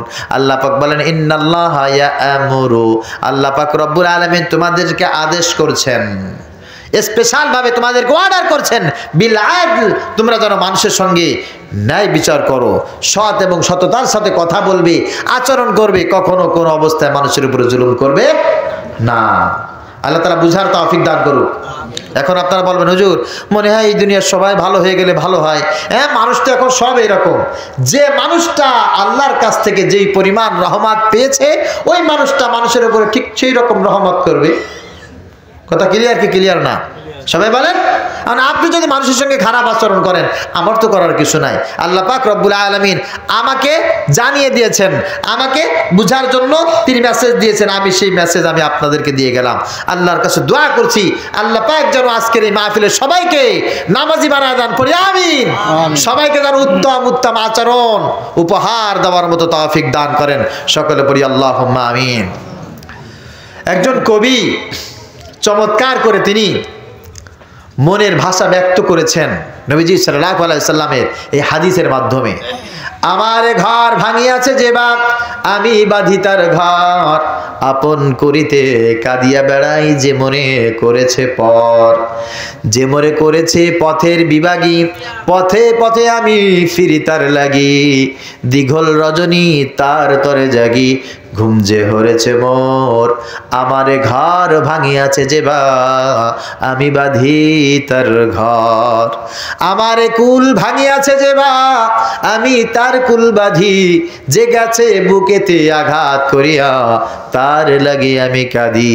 যে মোরে দিয়েছে বিষে ভরা বান, আমি দেই তারে বুক ভরা গান, কাটা পে তারে ফুল করি দান, সারাটা জীবন ভর। আমার ঘর ভাঙিয়াছে যে বা, আমি বাঁধি তার ঘর। সুবহানাল্লাহ। আমাকে যতই যন্ত্রণা দাও, আমাকে যতই কষ্ট দাও, আমাকে যত গালি দাও, আমি তোমাকে ভালোবাসা দিয়ে মরুভূমিতে ফুলের চাষ আমি করেই ছাড়বো। আমি তোমাকে ভালোবাসা দিয়ে ভরিয়ে দেব, তোমাকে আমি ভালোবাসা দেব, মুহাব্বত দেব, উত্তম আচরণ দেব। বিনিময়ে তুমি আমাকে যত যন্ত্রণা আর কষ্ট দাও না কেন, আমার কিছু আসে আর যাই না। কিয়ামতের ময়দানে তোমাকে বেশি বেশি মুহাব্বত করার কারণে আল্লাহ পাক আমাকে জান্নাতের মালিক বানায় দেবেন। সুবহানাল্লাহ।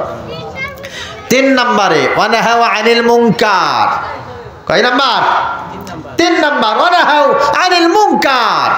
খারাপ কাজ থেকে বেঁচে থাকতে হবে, খারাপ কাজ থেকে সবাইকে বাঁচিয়ে রাখতে হবে। 3 নাম্বার মেসেজ, নামাজ গেল, সৎ আচরণ গেল, খারাপ কাজ থেকে নিজে বাঁচতে হবে। মাকে বাঁচাতে হবে, বাবাকে বাঁচাতে হবে, ভাইকে বাঁচাতে হবে, বোনকে বাঁচাতে হবে, দুনিয়ার সব মানুষকে বাঁচানোর জন্য চেষ্টা করতে হবে। আমরা চেষ্টা করি তো ইনশাআল্লাহ? কথা বলেন, চেষ্টা করি তো? নবীজি সাল্লাল্লাহু আলাইহি ওয়াসাল্লাম আমাদেরকে চমৎকার ভাবে বলেছেন, মান রাআ মিনকুম মুনকারান ফালিয়ুগাইয়িরহু বিয়াদিহি ওয়া ইল্লাম ইয়াস্তাতি' ফাবিলিসানিহি ওয়া ইল্লাম ইয়াস্তাতি' ফাবিকলবিহি ওয়া যালিকা আদআফুল ঈমান। সুবহানাল্লাহ।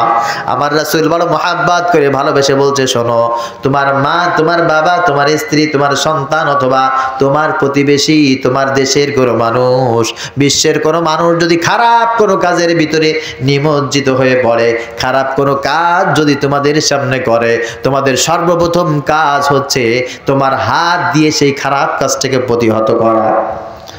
আমার এলাকায়, আমার ফকিরহাটে, আমার দেশে 31st নাইট উপলক্ষে যদি কেউ ডিজে গান পার্টি বাজায়, এটা ভালো কাজ না খারাপ কাজ? যারা কথা কয় না এরা মনে বোঝে নাই। ডিজে পার্টি ভালো কাজ না খারাপ কাজ? খারাপ কাজ যদি কেউ করে, এলাকার মেম্বার আছে, চেয়ারম্যান আছে, এদের দায়িত্ব হচ্ছে নিজের হাত ব্যবহার করে শক্তি, বাহু শক্তি, পেশি শক্তি, অর্থ শক্তি, ধনবল, জনবল যা আছে এটাকে প্রয়োগ করে এটাকে কন্টিনিউয়াসলি থামিয়ে দিতে হবে, একেবারে কমপ্লিটলি এটাকে নিষিদ্ধ করে দিতে হবে। এখন আমি তো মেম্বার, চেয়ারম্যান হয়ে আপনাদের কাছে আসি নাই, আমি একজন বক্তা। আপনারা যদি মানেন মানলেন, না মানলে তক্তা। আমার বক্তা আমার কণ্ঠ দিয়ে আমি আল্লাহর কাছে এটা কিয়ামতের ময়দানে বলতে পারবো। আমার রাসূল বলেছেন ফাইল্লা নাস্তাতে, ক্ষমতা নাই, ক্ষমতা নাই তোমার, তুমি জবান দিয়ে মানুষের সামনে এটা বলো খবরদার। এই লুচ্চামের ভিতরে যাবে না যুবক, ডিজে গান পার্টির ভিতরে যাবে না, খবরদার। পার্কে যাবে না, অশ্লীল মেসেজ দেবে না, সিনেমার ভিতরে যাবে না, গাজা, আফিম, কোকেন, মরফিন, মারজুয়ানা, সিডাক্সিন, ইয়াবা, ফেন্সিডিল, থায়োডিন যা আছে এগুলো ধারে কাছেও যাবে না। 31st নাইট উপলক্ষে রুকু করবে, সিজদা করবে, তাসবিহ তাহলিল করবে, দুরুদ ও সালাম পেশ করবে, আল্লাহর কাছে রহমত মাগফিরাত কামনা করবে। এটাই হচ্ছে তোমার জন্য আল্লাহর তরফ থেকে শিক্ষা। এই খারাপ কাজ যখন দেখবে, হুঙ্কার দিয়ে জাতিকে যখন প্রতিবাদ করবে, তোমার ঈমানটা ঠিক মিডিয়াম পর্যায়ে চলে আসবে। হাত দিয়ে যদি বাধাগ্রস্ত করতে পারো, তোমার ঈমানটা টপ ক্লাসের ঈমান। হাত দিয়ে বাধা দিতে পারছো না, জবান দিয়ে অন্তত পক্ষে বললে এই যুবকেরা থামো, আমার ভাই থেমে যাও, আমার বোন, স্ত্রী, সন্তান থেমে যাও। তুমি জবান দিয়ে বলেছো মিডিল ক্লাসের মুমিন, তুমি এটাও বলতে পারো না। এটা বললে তোমাকে উল্টা সাইজ করে দিব, কি করবা? কি করবা তাহলে? মনে মনে প্ল্যান পরিকল্পনা করতে থাকো কিভাবে এই জিনিসটার অপোজিটে কিছু করা যায়। আলহামদুলিল্লাহ বলেন। একটা প্ল্যান পরিকল্পনা সব সময় থাকতে হবে, সব সময়। এই খারাপ কাজটাকে কিভাবে ধ্বংস করা যায়, এই খারাপ কাজ থেকে আমার জাতিকে কিভাবে হেফাজত করা যায়, এই চিন্তা, এই টেন্ডেন্সি যদি সব সময় তোমার ফিকিরের ভিতরে থাকে, আমার রাসূল বলেছেন ওয়াযালিকা আযআফুল ঈমান, এই লোকটার ঈমান হচ্ছে কোন রকম দুর্বল ঈমান। ঈমান বেঁচে থাকলো আর কি, 33 পায়া পাস করার মতো একটা ব্যবস্থা তার হলো। এই জন্য খারাপ কাজ যদি আপনাদের সামনে কেউ দেখে, একেবারে মাথা নিচু করে চলে যাবেন, খবরদার। এই নিকৃষ্ট কাজ কেউ করবেন না। অনেক এলাকায় বেশ কিছু সুফি আছে, দরবেশ আছে, ও নিজে মাশাআল্লাহ মসজিদে সবার আগে যাবে, সবার পরে বের হবে, আছে। ও জিকির করবে, পাগড়ি মাথায় দিয়া মাশাআল্লাহ মেসওয়াক নিয়ে, তাসবিহ পট্টি নিয়ে থাকবে, মাসে মাসে তাবলিগে যাবে, প্রতিদিন সকালবেলা তেলাওয়াত করবে। ওর নেক আমলের কোনো ঘাটতি নাই, ও সব সময় চাষ তাওয়াবিন পর্যন্ত পড়ে, কিন্তু ও কোনোদিন খারাপ কাজের প্রতিবাদ করতে পারে না। ওর এলাকায় অশ্লীলতা চলে, ওর এলাকায় গুনাহের কাজ চলে, অনইসলামিক কার্যকলাপ এলাকায় অবাধে চলছে, হর হামেশা দিনকে দিন ডে বাই ডে ইনক্রিজ হচ্ছে। ও কিছু বলতে পারে না, কিছু বলতে পারে না। ওই এলাকার সবচাইতে বড় শয়তান হচ্ছে ওই ব্যক্তি। আস-সাকিতু আনিল হক ফাহুয়া শাইতানুন আখরাজ। আমার রাসূল বলেছেন খারাপ কাজ দেখে যে ঈমানদার চুপ থাকে, জবান দিয়ে কিছু বলে না, ও হচ্ছে বোবা শয়তান। বোবা শয়তান। এরকম ঈমানদার হবেন নাকি? হ্যাঁ, না, আমি টুপি মুড়ি একেবারে রুমাল মুড়ি দিয়া আমি আশরাফুল থানবী হব, আমি শামসুল হক ফরিদপুরি হব। অন্যায়ের প্রতিবাদ না করে খারাপ কাজ সমাজে অবাধে এইভাবে চালিয়ে দিয়ে আশরাফুল থানবী হওয়া যায়, শামসুল হক ফরিদপুরি হওয়া যায়? হওয়া যায় না। আল্লাহ পাক বুঝার তৌফিক দান করুক, সকলে বলি আমিন। প্রিয় ভাইরা আমার, এই জন্য আপনাকে আমাকে অন্যায়ের কাজ যেখানে হবে প্রতিবাদ করতে হবে, সাধ্যমতো প্রতিবাদ করতে হবে, মানে থাকবে। আর এই প্রতিবাদ যে করবেন কার জন্য করবেন? আল্লাহ। সবাই বলেন। আমাদের ভাইদের ভিতরে অনেক সময় এখন সমস্যা চলে আসছে। আল্লাহ যাদের ভিতরে সমস্যা যদি আমার ভিতরে থাকে, আল্লাহ তুমি আমাকে হেফাজত করো, বলি আমিন। সেটা কি? অনেক সময় আমরা প্রতিবাদ করি, সেই প্রতিবাদটার উদ্দেশ্য হয় জনগণের সামনে নিজেকে তুলে ধরা, পদ দখল করা, বড় সেলিব্রিটি হওয়া।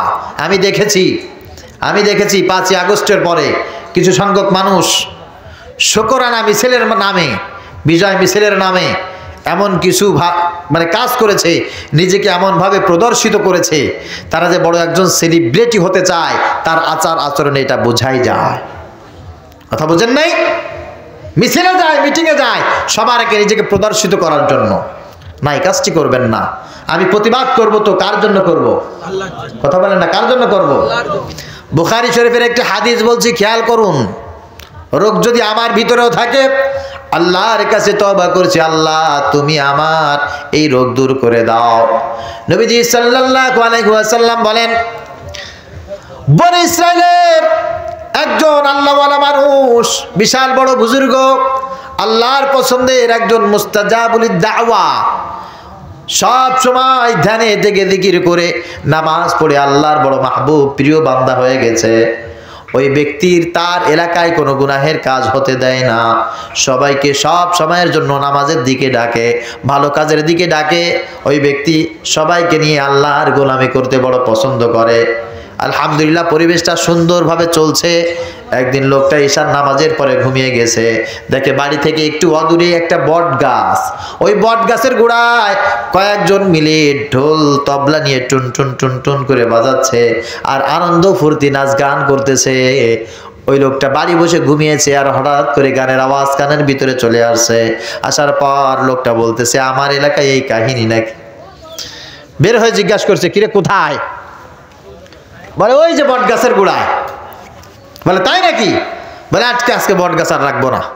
বাড়ি থেকে কুড়াল নিয়েছে, বট গাছের দিকে রওনা হয়েছে, বট গাছ কেটে ফেলবে। গল্প মনে করেন না, হাদিস বলছি। বট গাছ কেটে ফেলবে, বট গাছ কাটার জন্য চলে গেছে, যে দেখে কয়েকজন যুবক ওখানে গান বাজাচ্ছে, মাস্তি করতেছে, ফুর্তি করতেছে, যেমন আমাদের যুবকেরা এই সাউন্ড বক্স নিয়ে বিলের ভিতরে যা করে আর কি, সেম আর কি করতেছে না, করতেছে সেম অবস্থা। কিরে, একজন সামনে চলে আসছে, চাচা আপনি কি করেন? বলে কি করি মানে? আমাকে চেনো? আমার মতো মানুষ এলাকায় থাকতে গান বাজনা আমি হতে দেব না, বট গাছ কেটে ফেলবো, দেখি কোথায় যে আড্ডা দাও। তখন ওই যুবক বলতেছে, কাকা আমি কিন্তু আপনাকে এই গাছ কাটতে দেব না। তুমি কে? ভাই আমি একজন সুশীল সমাজের মানুষ, আমি স্বাধীন চেতা একজন মানুষ, স্বাধীন দেশের একজন নাগরিক আর কি, আমি গান বাজনা হতে দেব না। চাচা বলতেছে, তাই নাকি? তোমার সাথে আমার লড়াই হবে, আসো লড়াই হবে। লড়াইতে যদি তুমি যেত তাহলে তোমারটা বাস্তবায়ন করব, আর যদি আমি জিতি আমার হুকুম বাস্তবায়ন করব। Okay ready. ইয়াং জেনারেশন, সেই হাইফাই যুবক চাচার সাথে লড়াই চলে গেছে। চাচা প্রথম চান্সেই ধরে তাকে একেবারে কুপকাত করে চাচা তার বুকের উপরে বসে বলছে, কুড়াল নিয়ে দেব? বলে চাচা মাফ করে দেন, প্রাণ ভিক্ষা দেন, আমি আপনার কাছে আর কোনো জিনিস চাই না, আমাকে প্রাণটা ভিক্ষা দিয়ে দেন। তবে আপনাকে একটা চমৎকার উপদেশ আমি দেই, এই গাছটার পিছনে কত পথচারীরা এখানে ছায়া নাই, কত পথচারীরা এখানে বিশ্রাম নাই, কত মানুষ এখানে উপকৃত হয়। আমি আজকে চলে যাচ্ছি, আপনি এই গাছটা কাটেন না, তবে এই গাছটা না কাটার জন্য আমি আপনাকে প্রতিদিন 10 টাকা হাদিয়া দেব। কয় টাকা? কোথায় দিবা হাদিয়া? বলে আপনি প্রতিদিন ঘুমাবেন তো, ঘুম থেকে উঠে দেখবেন আপনার বালিশের নিচে 10 টাকা। বলে সত্যি দিবা তো? বলে হ্যাঁ দেবো। বলে না দাও? বলে যদি আপনি 10 টাকা যেদিন পাবেন না সেদিন আপনি গাছটা কেটে দিয়েন। চাচা চিন্তা করলো, আসলে তো গাছটা দ্বারা তো মানুষ উপকৃত হয়, আমি চলে যাই। কুড়াল নিয়ে বাড়ি চলে গেছে, ওরা গান বাজনা বন্ধ করে দিছে। তো প্রতিদিন সকালবেলা ঘুম থেকে উঠে থাকে, চাচার বালিশের নিচে 10 টাকা। চাচা মহা খুশি, গাছটাও বেঁচে গেল, গান বাজনাও আর হয় না, প্রতিদিন 10 টাকা করে পাচ্ছে। তো এইভাবে অনেক দিন যাওয়ার পরে হঠাৎ করে চাচা সকালবেলা ঘুম থেকে উঠে দেখে আজকে 10 টাকা নাই। যেই 10 টাকা নাই, তখন কোড়াল নিয়ে আবার সেই গাছের দিকে রওনা হয়েছে। গাছের কাছে রওনা হয়ে যে দেখে সেই যুবক গাছের নিচে আবার বসে আছে। বলছে, চাচা কেন আসছেন? বলে এই বেকুব, প্রতিদিন 10 টাকা করে দেওয়ার কথা, এই কয়দিন পাইছি, আজকে পাই নাই। বলে কাকা দেবো না তো আর টাকা। বলে দিবি না? আমি গাছ কেটে ফেলবো। বলে গাছ কাটেন, আমি বাধা দেবো। কে বাধা দিলে? আগে একবার কুস্তিতে হেরে গেছিলাম, মনে আছে? বলে কাকা আজকে আবার কুস্তি হবে, আবার বাঁচতে হবে। ঠিক আছে, কুড়াল রেখে চাচা এবার তার সাথে কুস্তি পড়ে গেছে। সর্বপ্রথম চাচাকেই আবার এক চান্সে উপর করে ওখানে ফেলে দিয়েছে। যুবক এবার চাচার বুকের উপরে বসেছে, বলছে চাচা ইচ্ছা করলে কিন্তু আপনাকে এখন দ্বিখণ্ডিত করতে পারি, কিন্তু আমি আপনাকে সেটা করব না। চাচা অবাক হয়ে বলছে, বাবা তুমি কে? মানে চাচা আমাকে আপনি চিনবেন না, আমার নাম হলো মিস্টার ইবলিস। তুমি কিভাবে এটা করলে? তখন বলছে, চাচা আপনি প্রথম যেদিন আসছিলেন গাছটি কাটার জন্য, আপনার ভিতরে ঈমানের শক্তি ছিল, ঈমানের স্পৃহা ছিল। ওই দিন আপনি গাছটা কাটতে আসছিলেন, আপনি দুনিয়া থেকে গুনাহের কাজ উঠিয়ে দেওয়ার জন্য, আল্লাহর খুশি অর্জনের জন্য আজকে আপনি গাছ কাটতে আসছেন, আল্লাহর খুশি অর্জনের জন্য নয়, আপনি আসছেন 10 টাকার জন্য। আজকে আপনার চাইতে আমার শক্তি বেশি, আমার শক্তি বেশি।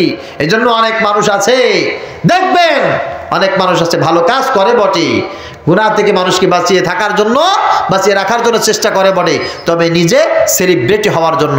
আপনারা এই কাজ করবেন নাকি আবার কেউ? হ্যাঁ, আল্লাহ আল্লাহ আপনি আমাদেরকে মাফ করে দেন, আপনি আমাদেরকে খুলুসিয়াত পয়দা করার জন্য আপনি আমাদের দিলটা সাফ করে দেন। সকলে বলি আমিন। এই দিলটা যদি সাফ না হয় তাহলে মানুষকে এভাবে বলতে পারবেন আপনি কোনোদিন? আল্লাহ পাক রব্বুল আলামিন বলে, বান্দা তোমাকে আমি বলছি তাআওয়ানু আলাল বিররি ওয়াত তাকওয়া ওয়া লা তাআওয়ানু আলাল ইসমি ওয়াল উদওয়ান। খারাপ কাজ যে করবে তার কাছে কখনো সহযোগিতার জন্য তুমি হাত বাড়াবা না। ভালো কাজ যেই ব্যক্তি করবে তার সামনে চলে যাবা, ডানে বামে সামনে পিছনে সব জায়গায় দাঁড়িয়ে ভালো কাজ যে করবে তাকে তুমি সহযোগিতা করবা। খারাপ কাজ যেই ব্যক্তি করবে তার সহযোগিতা করা যাবে। সবাই বলেন আল্লাহ পাক রব্বুল আলামিন বলে, বান্দা তোমাকে বলছি খবরদার, এই দুনিয়ার ভিতরে যদি কোনো মানুষ নিজে ভালো হতে না চায়, নিজে ভালো হতে না পারে, ওই মানুষটা যদি মানুষকে ভালো হওয়ার জন্য উপদেশ দেয়, এটা কোনোদিন কারো পক্ষে সম্ভব। কথা বলেন, আপনি যে অন্যায় প্রতিবাদ করবেন, কেউ খারাপ কাজ করতেছে, আপনি যদি তাকে ভালো হতে বলেন, আপনি ভালো না হলে পারবেন? এখনকার মুরব্বীরা যুবকদেরকে সৎ সাহস নিয়ে বলতে পারে না। বলবে কেমনি? ওই মুরব্বীর চরিত্র তো তার জানা, ঠিক কিনা বলেন? মুরব্বীদের কথা কি বলবো ভাই, আমার মতো বহু বক্তা এই জায়গায় বসে ওয়াজ করে, আর শ্রোতারা 2 হাত তুলে মুনাজাত করে, আল্লাহ এই হুজুরে তুমি ঈমান দাও। আসলে নাই, এই জায়গায় বসে যদি মমতাজের গান আগে আমি আপনাদেরকে শোনাই, এই জায়গায় বসে যদি প্রেম প্রীতি কিভাবে করতে হয় এটা আপনাদেরকে অ্যাডভাইস করি, তো আল্লাহওয়ালা যে শ্রোতারা আছে ওরা তো বলতেই থাকবে, আল্লাহ বক্তারে তুমি ঈমান দাও। বলবে কি বলবে না? এই জন্য নিজে ভালো হতে হবে। আল্লাহ পাক রব্বুল আলামিন বলেন, ইন্নাল্লাহা লা ইউগাইয়িরু মা বিকওমিন হাত্তা ইউগাইয়িরু মা বিআনফুসিহিম ওয়া ইযা আরাদাল্লাহু বিকওমিন সুআন ফালা মারাদ্দা লাহু ওয়া মা লাহুম মিন দুনিহি মিন ওয়াল। আল্লাহ বলেন, নিশ্চয়ই কোন মানুষ ভালোভাবে চলতে পারে না যতক্ষণ পর্যন্ত মানুষ ভালো হওয়ার জন্য নিজে প্রচেষ্টা না করে। আর দুনিয়ায় একটা মানুষের চেষ্টার বাইরে আল্লাহ কিছু রাখেন নাই। কিয়ামতের ময়দানে আল্লাহ পাক রব্বুল আলামিন বলবেন না, বান্দা কি পরিমাণ অন্যায় থেকে বেঁচেছিলে একটু আমাকে বলো, এটা বলবেন না, বরং আল্লাহ বলবে, বান্দা খারাপ কাজ থেকে বাঁচার জন্য কি পরিমাণ চেষ্টা করেছো তুমি একটু বলো। লাইসা লিল ইনসানি ইল্লা মা সাআ। আল্লাহ বলেন, বান্দাকে চেষ্টার ব্যাপারে আমি কোনোদিন কাউকে সামর্থ্যের বাহিরে কোনো কিছু রাখি নাই। বান্দা চেষ্টা করলে ওই সিনেমা হলের ভিতরেও যদি কোনোদিন যায়, চেষ্টা করলে খারাপ জায়গার ভিতরে যদি যায়, বান্দা তার নজরকে হেফাজত করতে পারে। খারাপ কাজের ভিতরেও যদি চলে যায়, বান্দা চরিত্রকে হেফাজত করতে পারে। এই হেফাজত যদি বান্দা চায়, আমি আল্লাহ তার জন্য সহজ করে দেই। সুবহানাল্লাহ। হযরত ইউসুফ আলাইহিস সালাতু ওয়াস সালামকে দিয়ে আল্লাহ দেখিয়েছেন না, ওয়ারাওয়াদাতহুল্লাতী হুয়া ফী বাইতিহা আন নাফসি ওয়াগাল্লাকাতিল আবওয়াব ওয়া ক্বালাত হাইতা লাক ক্বালা মাআযাল্লাহ ইন্নাহু রাব্বী আহসানা মাসওয়াই ইন্নাহু লা ইউহিব্বুয যালিমুন। আল্লাহ পাক রব্বুল আলামিন বলেছেন, আমি ইউসুফ আলাইহিস সালাতু ওয়াস সালামকে সাহায্য করেছিলাম, তার গুনাহ থেকে বাঁচার কোনো রাস্তা ছিল না। একটা জিনিস ছিল, তার ইচ্ছা, তার সদিচ্ছা ছিল, আমি আল্লাহ তাআলা সেখান থেকে তাকে হেফাজত করেছিলাম। লা ইউফলিহু যালিমুন, জালেমরা কোনোদিন কোনো অবস্থায় সফল হয় না। এই জন্য তোমার যদি চেষ্টা থাকে দুনিয়ার সব জায়গায়, তুমি অবশ্যই অবশ্যই ভালো পথে চলতে পারবা। তোমার রাস্তাগুলো উন্মুক্ত একজন করে দেবে, তিনি কে? আল্লাহ। আল্লাহ তাআলা বুঝার তৌফিক দান করুক, সকলে বলি আমিন। এই জন্য আপনি ভালো হওয়ার চেষ্টা করেন, চেষ্টা করেন, try to best. You must be honest, you must be success। অবশ্যই তুমি তোমার সর্বোচ্চ চেষ্টা করো, সফলতা তুমি পাবেই পাবে, কোনো সন্দেহ নাই, কোনো সন্দেহ নাই। সব মানুষ খারাপ হয়ে যাবে তাতে তোমার কি? তোমার কি?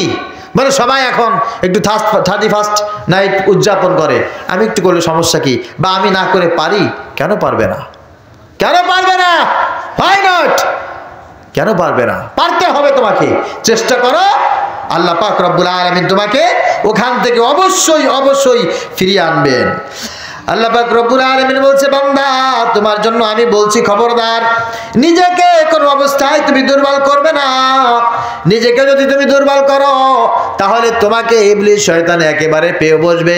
ওয়াল্লাযীনা ইযা ফাআলু ফাহিশাতান আও যালামু আনফুসাহুম যাকারুল্লাহ, যখন খারাপ কাজ চলে আসবে, খারাপ কোন সিচুয়েশন তোমার সামনে চলে আসবে, তখন তুমি আল্লাহ পাকের জিকির শুরু করে দেবে, আল্লাহকে স্মরণ করবে। যখন আল্লাহ পাক রব্বুল আলামিনকে স্মরণ করে থাকবে, ফাস্তাগফিরু লিযুনুবিহিম ওয়া মান ইয়াগফিরুয যুনুবা ইল্লাল্লাহ, আল্লাহ পাক ছাড়া তোমাকে সে তখন মুক্তি দেওয়ার মতো কেউ থাকবে না, আল্লাহ ছাড়া তোমাকে মাফ করার মতো কেউ থাকবে না। গুনাহের কাজ যত বড় হোক, মুসিবত যত বড় হোক, খারাপ কাজের সংখ্যা যত তোমার সামনে আসুক না কেন, তুমি যদি স্থিরভাবে দাঁড়িয়ে থাকতে পারো, আল্লাহ পাক রব্বুল আলামিন তোমাকে ভালো পথে চলার জন্য সব ধরনের রাস্তা উন্মুক্ত করে দিবেন। এজন্য নিজে ভালো হতে হবে আর মানুষকে ভালো পথে আহ্বান করতে হবে। মনে থাকবে তো? থাকবে তো? কয় নাম্বার গেল? কথা বলেন। 4 নম্বরে বলছি, আসবির আলা মা আসাবাক, আসবির আলা মা আসাবাক। আল্লাহ পাক রব্বুল আলামিন বলেন 4 নম্বরে তোমাদের জন্য যে মেসেজ হলো, দুনিয়া এবং আখিরাতে যদি সফল হতে চাও, তোমাদের সব সময়ের জন্য ধৈর্য ধারণ করতে হবে। ধৈর্য হারাইলে কিন্তু চলবে না। ধৈর্য হারালে চলবে? এখন আমার যুবক ভাইয়েরা, যুবক বোনেরা, সবর কম, ধৈর্য কম, লেখাপড়া ওই মাস্টার্স পর্যন্ত করতে চায় না, কামিল পর্যন্ত যেতে চায় না, দাওরা হাদিস পর্যন্ত যেতে চায় না, ইফতা আদব এগুলো পড়া পর্যন্ত যেতে চায় না। এর আগেই তারা ফেমাস হতে চায়। আছে না নাই? আছে। হাফেজি কমপ্লিট করতে চায় না, এর আগেই ফেমাস হাফেজ হতে চায়, কারি হতে চায়, অল্পতে অনেক বেশি কিছু করতে চায় না। আপনাকে পরিশ্রম করতে হবে, সবর করতে হবে। আসবির আলা মা আসাবাক, যত বড় বিপদ আসুক, মুসিবত আসুক, সব সময়ের জন্য কি করতে হবে? কথা বলে, সবর করতে হবে। ক্ষুধা লাগছে, ও মা ক্ষুধায় মরে গেলাম, ভাত দাও না কেন? একেবারে ক্ষুধা লাগছে, সঙ্গে সঙ্গে চিৎকার করে আটকে ওঠে, এমন ভাবে কেমন যেন ওই এই 10 মিনিটের মধ্যে খাবার খেতে না পারলে ওর মাথার উপরে ঠাটা পড়বে। বিষয়টা কি এমন নাকি বলেন? ক্ষুধা লাগলে পরে 1 ঘন্টা 30 মিনিট সবর করা যায় না? কথা বলে না কেন? অবশ্যই সবর করা যায়। একদিন একটু অভাব অনটন আসছে, অভাবের তাড়নায় মোটে পাগল হয়ে যায়, পাগল হয়ে যায়, ছুটাছুটি শুরু করে দেয়। কেন? অভাব আসছে, আসতেই পারে, ক্ষুধা আসছে, আসতেই পারে, শত্রু মিত্র তোমাকে একটু ভয় দেখাচ্ছে, দেখাতেই পারে। মুহূর্তের ভিতরে দেশ ছাড়া পালাইতে হবে নাকি? বাড়ি ঘর ছেড়ে অন্যত্র চলে যেতে হবে নাকি? সবার করতে থাকো। আল্লাহ বলছেন ওয়ালা নাবলুয়ান্নাকুম, আমি অবশ্যই অবশ্যই তোমাদেরকে পরীক্ষা দেব, বিশাইইম মিনাল খাউফ, ভীতি প্রদর্শিত করে। নানান প্রকারের ভয় আসবে, তোমার জীবনের উপরে ভয়, তোমার পরিবারের উপরে হুমকি ধামকি ভয়, তোমার ব্যবসার উপরে, তোমার রাজনীতির উপরে, চতুর্দিক দিয়ে তোমার উপরে ভীতি প্রদর্শিত করা হবে, ভীতি প্রদর্শন করা হবে। এই ভয় যেন কোনো অবস্থায় তোমাকে কাবু করতে না পারে। ভয় যত আসবে সবর তত বাড়িয়ে দিবে। সুবহানাল্লাহ। ওয়ালজুর, ক্ষুধার যন্ত্রণা তোমাকে চেপে বসবে। এই সময় কি করতে হবে? কথা বলেন, কি করতে হবে? সবর করতে হবে, ধৈর্য ধারণ করতে হবে। মুসিবত যত বড় হবে সবর তত বেশি না কম? কথা বলেন, বেশি।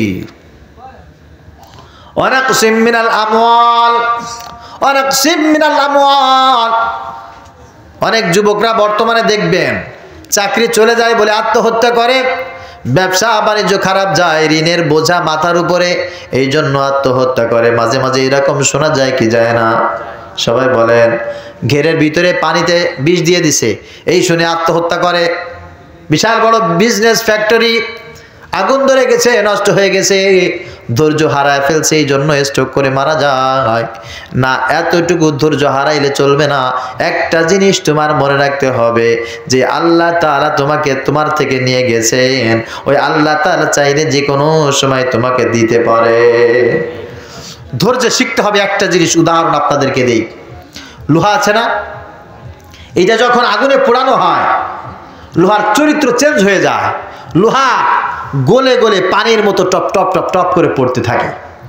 আর এই লোহা লাল এমন অবস্থা হয়ে যায় ওটা দেখলেই ভয় লাগে।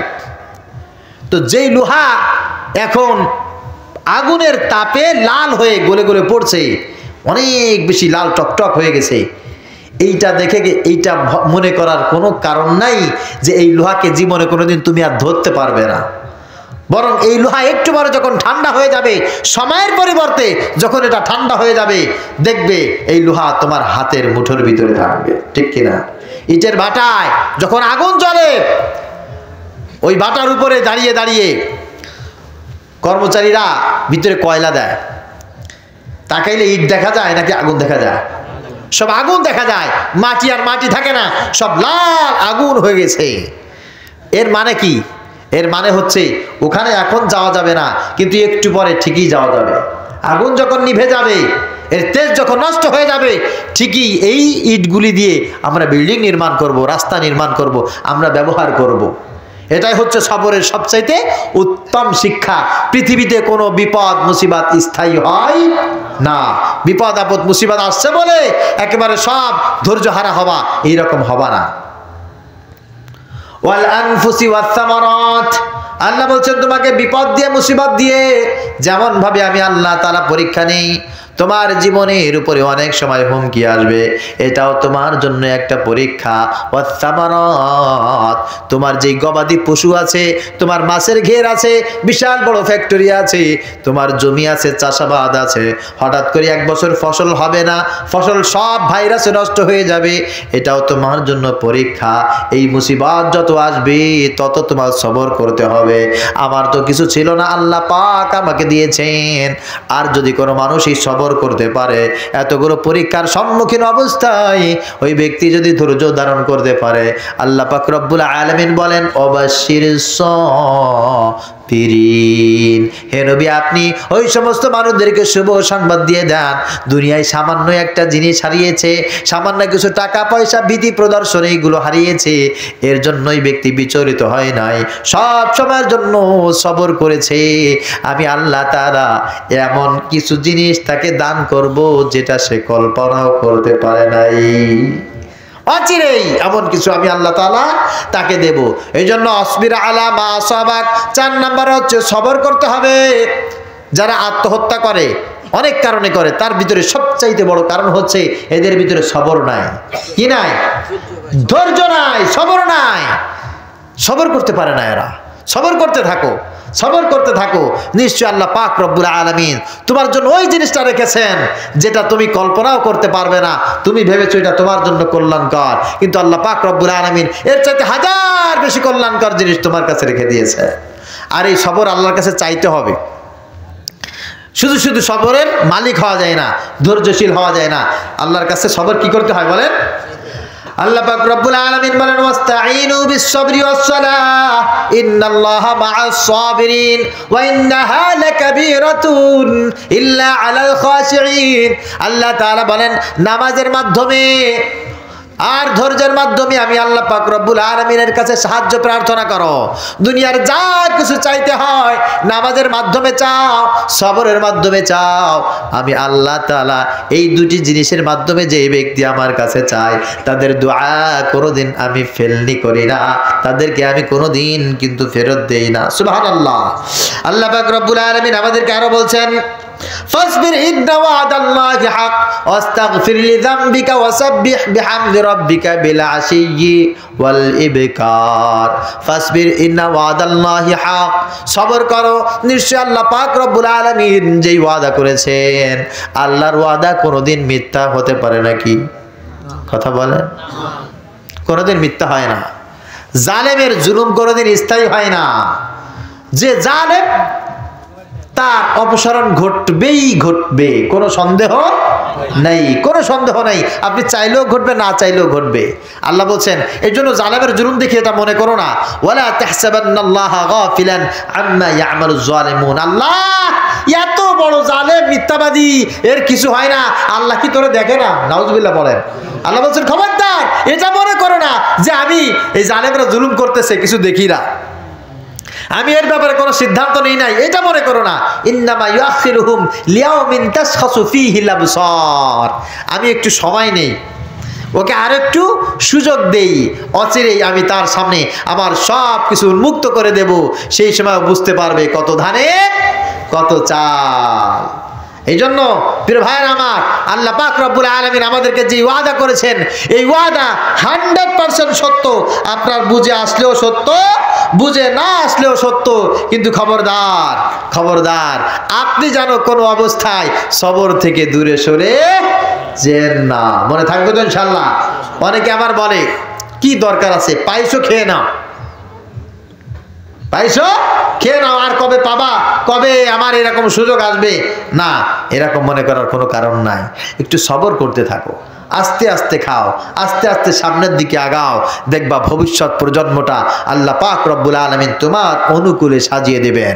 এই জন্য আল্লাহ পাক রব্বুল আলামিন বলেন, 1 নম্বরে যাদের ভিতরে নামাজ থাকবে, 2 নম্বরে যাদের ভিতরে সৎ কাজের আদেশ থাকবে, নিজেরা সৎ কাজ করবে, 3 নম্বরে যারা খারাপ কাজ থেকে নিজে বেঁচে থাকবে, খারাপ কাজের জন্য তার অধীনস্থ যারা আছে তাদেরকে বেঁচে থাকতে বলবে, 4 নম্বরে সুখে দুঃখে সব সময় যারা সবর করবে। ইন্না যালিকা মিন আজমিল উমুর, আমি আল্লাহ পাক রব্বুল আলামিনের এই মহান বাণী যারা অনুসরণ করবে, দুনিয়ায় কোনোদিন কোনো অবস্থায় তারা অপদস্থ হবে না, কষ্টে থাকবে না, লাঞ্ছিত হবে না। দুনিয়ার সব জায়গায় আমি আল্লাহ তাআলা তাদেরকে সম্মানিত করব। কিয়ামতের ময়দানে আমি আল্লাহ পাক রব্বুল আলামিন তাদেরকে মাফ করে দেব। সুবহানাল্লাহ। এই জন্য আজকের মায়েরা যারা আছেন, আপনাদের জন্য উত্তম মেসেজ হচ্ছে এই যে কথাগুলি আল্লাহ পাক রব্বুল আলামিন বলেছেন, একজন বাবা, একজন পুরুষ চাইলেই তার অধীনস্থ মানুষগুলোকে এই কাজগুলো করতে অভ্যাস তৈরি করতে পারে না, কিন্তু একটা মা চাইলে পারে। পারে কিনা বলেন? প্রত্যেকটা মাকে আমি হাতে ধরে পায়ে ধরে বলছি, মা, এই ফিতনা ফাসাদের জামানায়, এই ফিতনার সময়ে আপনি আপনার সন্তানকে বিশেষ করে নামাজের জন্য একটু তালিম দেন। আপনার সন্তান যদি গালি শেখে, কাউকে খারাপ কথা বলা শিখে যায়, আপনার সন্তানদেরকে মাগো আপনি একটু তালিম দেন, এই কাজগুলো করবা না, এই কাজগুলো করবা না। আপনার সন্তান খারাপ কোনো কাজ দেখলে যেন সে প্রতিবাদ করতে পারে, খারাপ কাজ থেকে সে যেন নিজে বেঁচে থাকতে পারে, এই তালিমটা আপনি দেবেন। সন্তানের কোনো একটু বিপদ আপদ মুসিবত হলে ওকে বলবেন, বাবা সবর করো, সবর করো, ধৈর্যশীল হও। আপনারা একটু এই তালিম বেশি বেশি বেশি করে দিবেন। যদি আপনি এই তালিম দিতে পারেন, তো আপনার মৃত্যুর পরে, আপনার তিরোধানের পরে এই সন্তানগুলি আপনার জন্য দোয়া করবে। ঠিক কিনা বলেন? আপনার এই কথাগুলি মনে করবে আর সারা জীবন দোয়া করবে। আমার মা অল্প কিছুদিন আগে মারা গেছে। 2024 সালে ফেব্রুয়ারি মাসের 9 তারিখ আমার বাবা ইন্তেকাল করেছেন, আর জুন মাসের 28 তারিখ আমার মা ইন্তেকাল করেছেন। মাত্র 4 মাস 19 দিনের ব্যবধানে আমি আমার মাকেও হারিয়েছি, বাবাকেও হারিয়েছি। প্রত্যেকটা মাহফিলে, প্রায় প্রতিদিন মাহফিল থাকে, সব জায়গায় যায়। আরে বাড়ির আশেপাশে কাছে থাকলে আমার মা আমার সাথে যেতেন, আমি মাকে বড় মহাব্বত করে নিয়েও যেতাম। গাড়িতে করে মাকে নিয়ে যেয়ে মাহফিলগুলো শুনতাম। আমার সবচাইতে বেশি আনন্দ লাগতো যে আমি কথা বলছি, আমার মা কথাগুলো শুনছে, আলহামদুলিল্লাহ। আবার আমার মায়ের সবচাইতে বেশি তৃপ্তি লাগতো যে বক্তা ওয়াজ করছে, এই বক্তাটা আমার সন্তান। আজকে বড় আফসোসের বিষয়, আমার সেই মা নাই। কিন্তু বিশ্বাস করেন, আমি যে আলোচনাটা আপনাদের সামনে এখন করেছি, এই আলোচনার প্রত্যেকটি বিষয় আমার মা আমাকে বারবার বারবার তালিম দিয়েছে। আমার কোনো উস্তাদ, আমার কোনো শায়েখ, আমার কোনো মুহাব্বতের ভাই এভাবে আমাকে বুঝাইতে পারে নাই যেভাবে আমার মা আমাকে বুঝিয়েছে। এজন্য আপনি যদি আপনার সন্তানকে বুঝাইতে পারেন, আমি যেভাবে মায়ের কথা বলছি, আপনার মৃত্যুর পর আপনার সন্তান এভাবে আপনার কথা বলে আল্লাহর কাছে দোয়া করবে। আর মায়ের জন্য যদি কোনো সন্তান দোয়া করে, সেই দোয়াকে আল্লাহ ফেরত দেবে? দেবে বলেন? ও গো মা,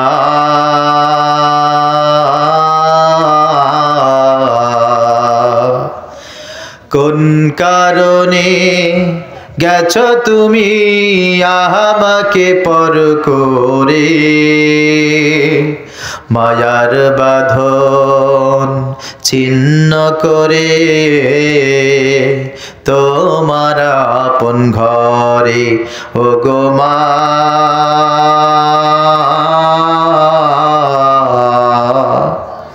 কোন কারণে গেছো তুমি আমাকে পর করে মায়ার বাঁধন ছিন্ন করে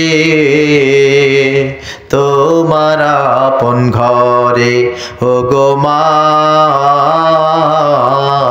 গো তোমার ঘরে থাকো তুমি একা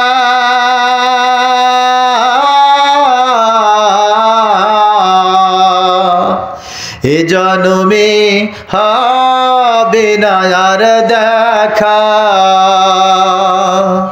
তোমার ঘরে থাকো তুমি একা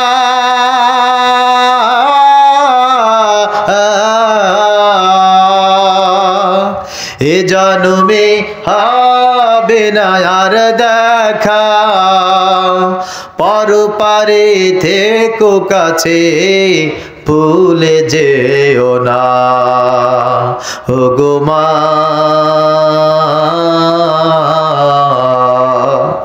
কোন কারণে গেছো তুমি আমাকে পর করে মায়ার বাঁধন ছিন্ন করে তোমার আপন ঘরে ওগো মা গো পড়লে মনে মায়ের কথা নিশুথ রজনীতে নীল আকাশের কালো মেঘে যাই যে ছবি এঁকে অভিমানী মা জননী তুমি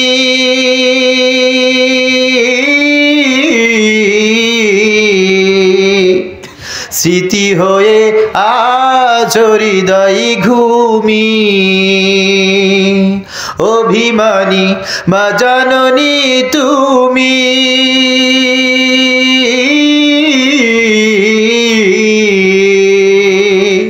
স্মৃতি হয়ে আজ হৃদয় ঘুমি তোমার স্মৃতি আজ কেন দেই যে যাতনা ওগো মা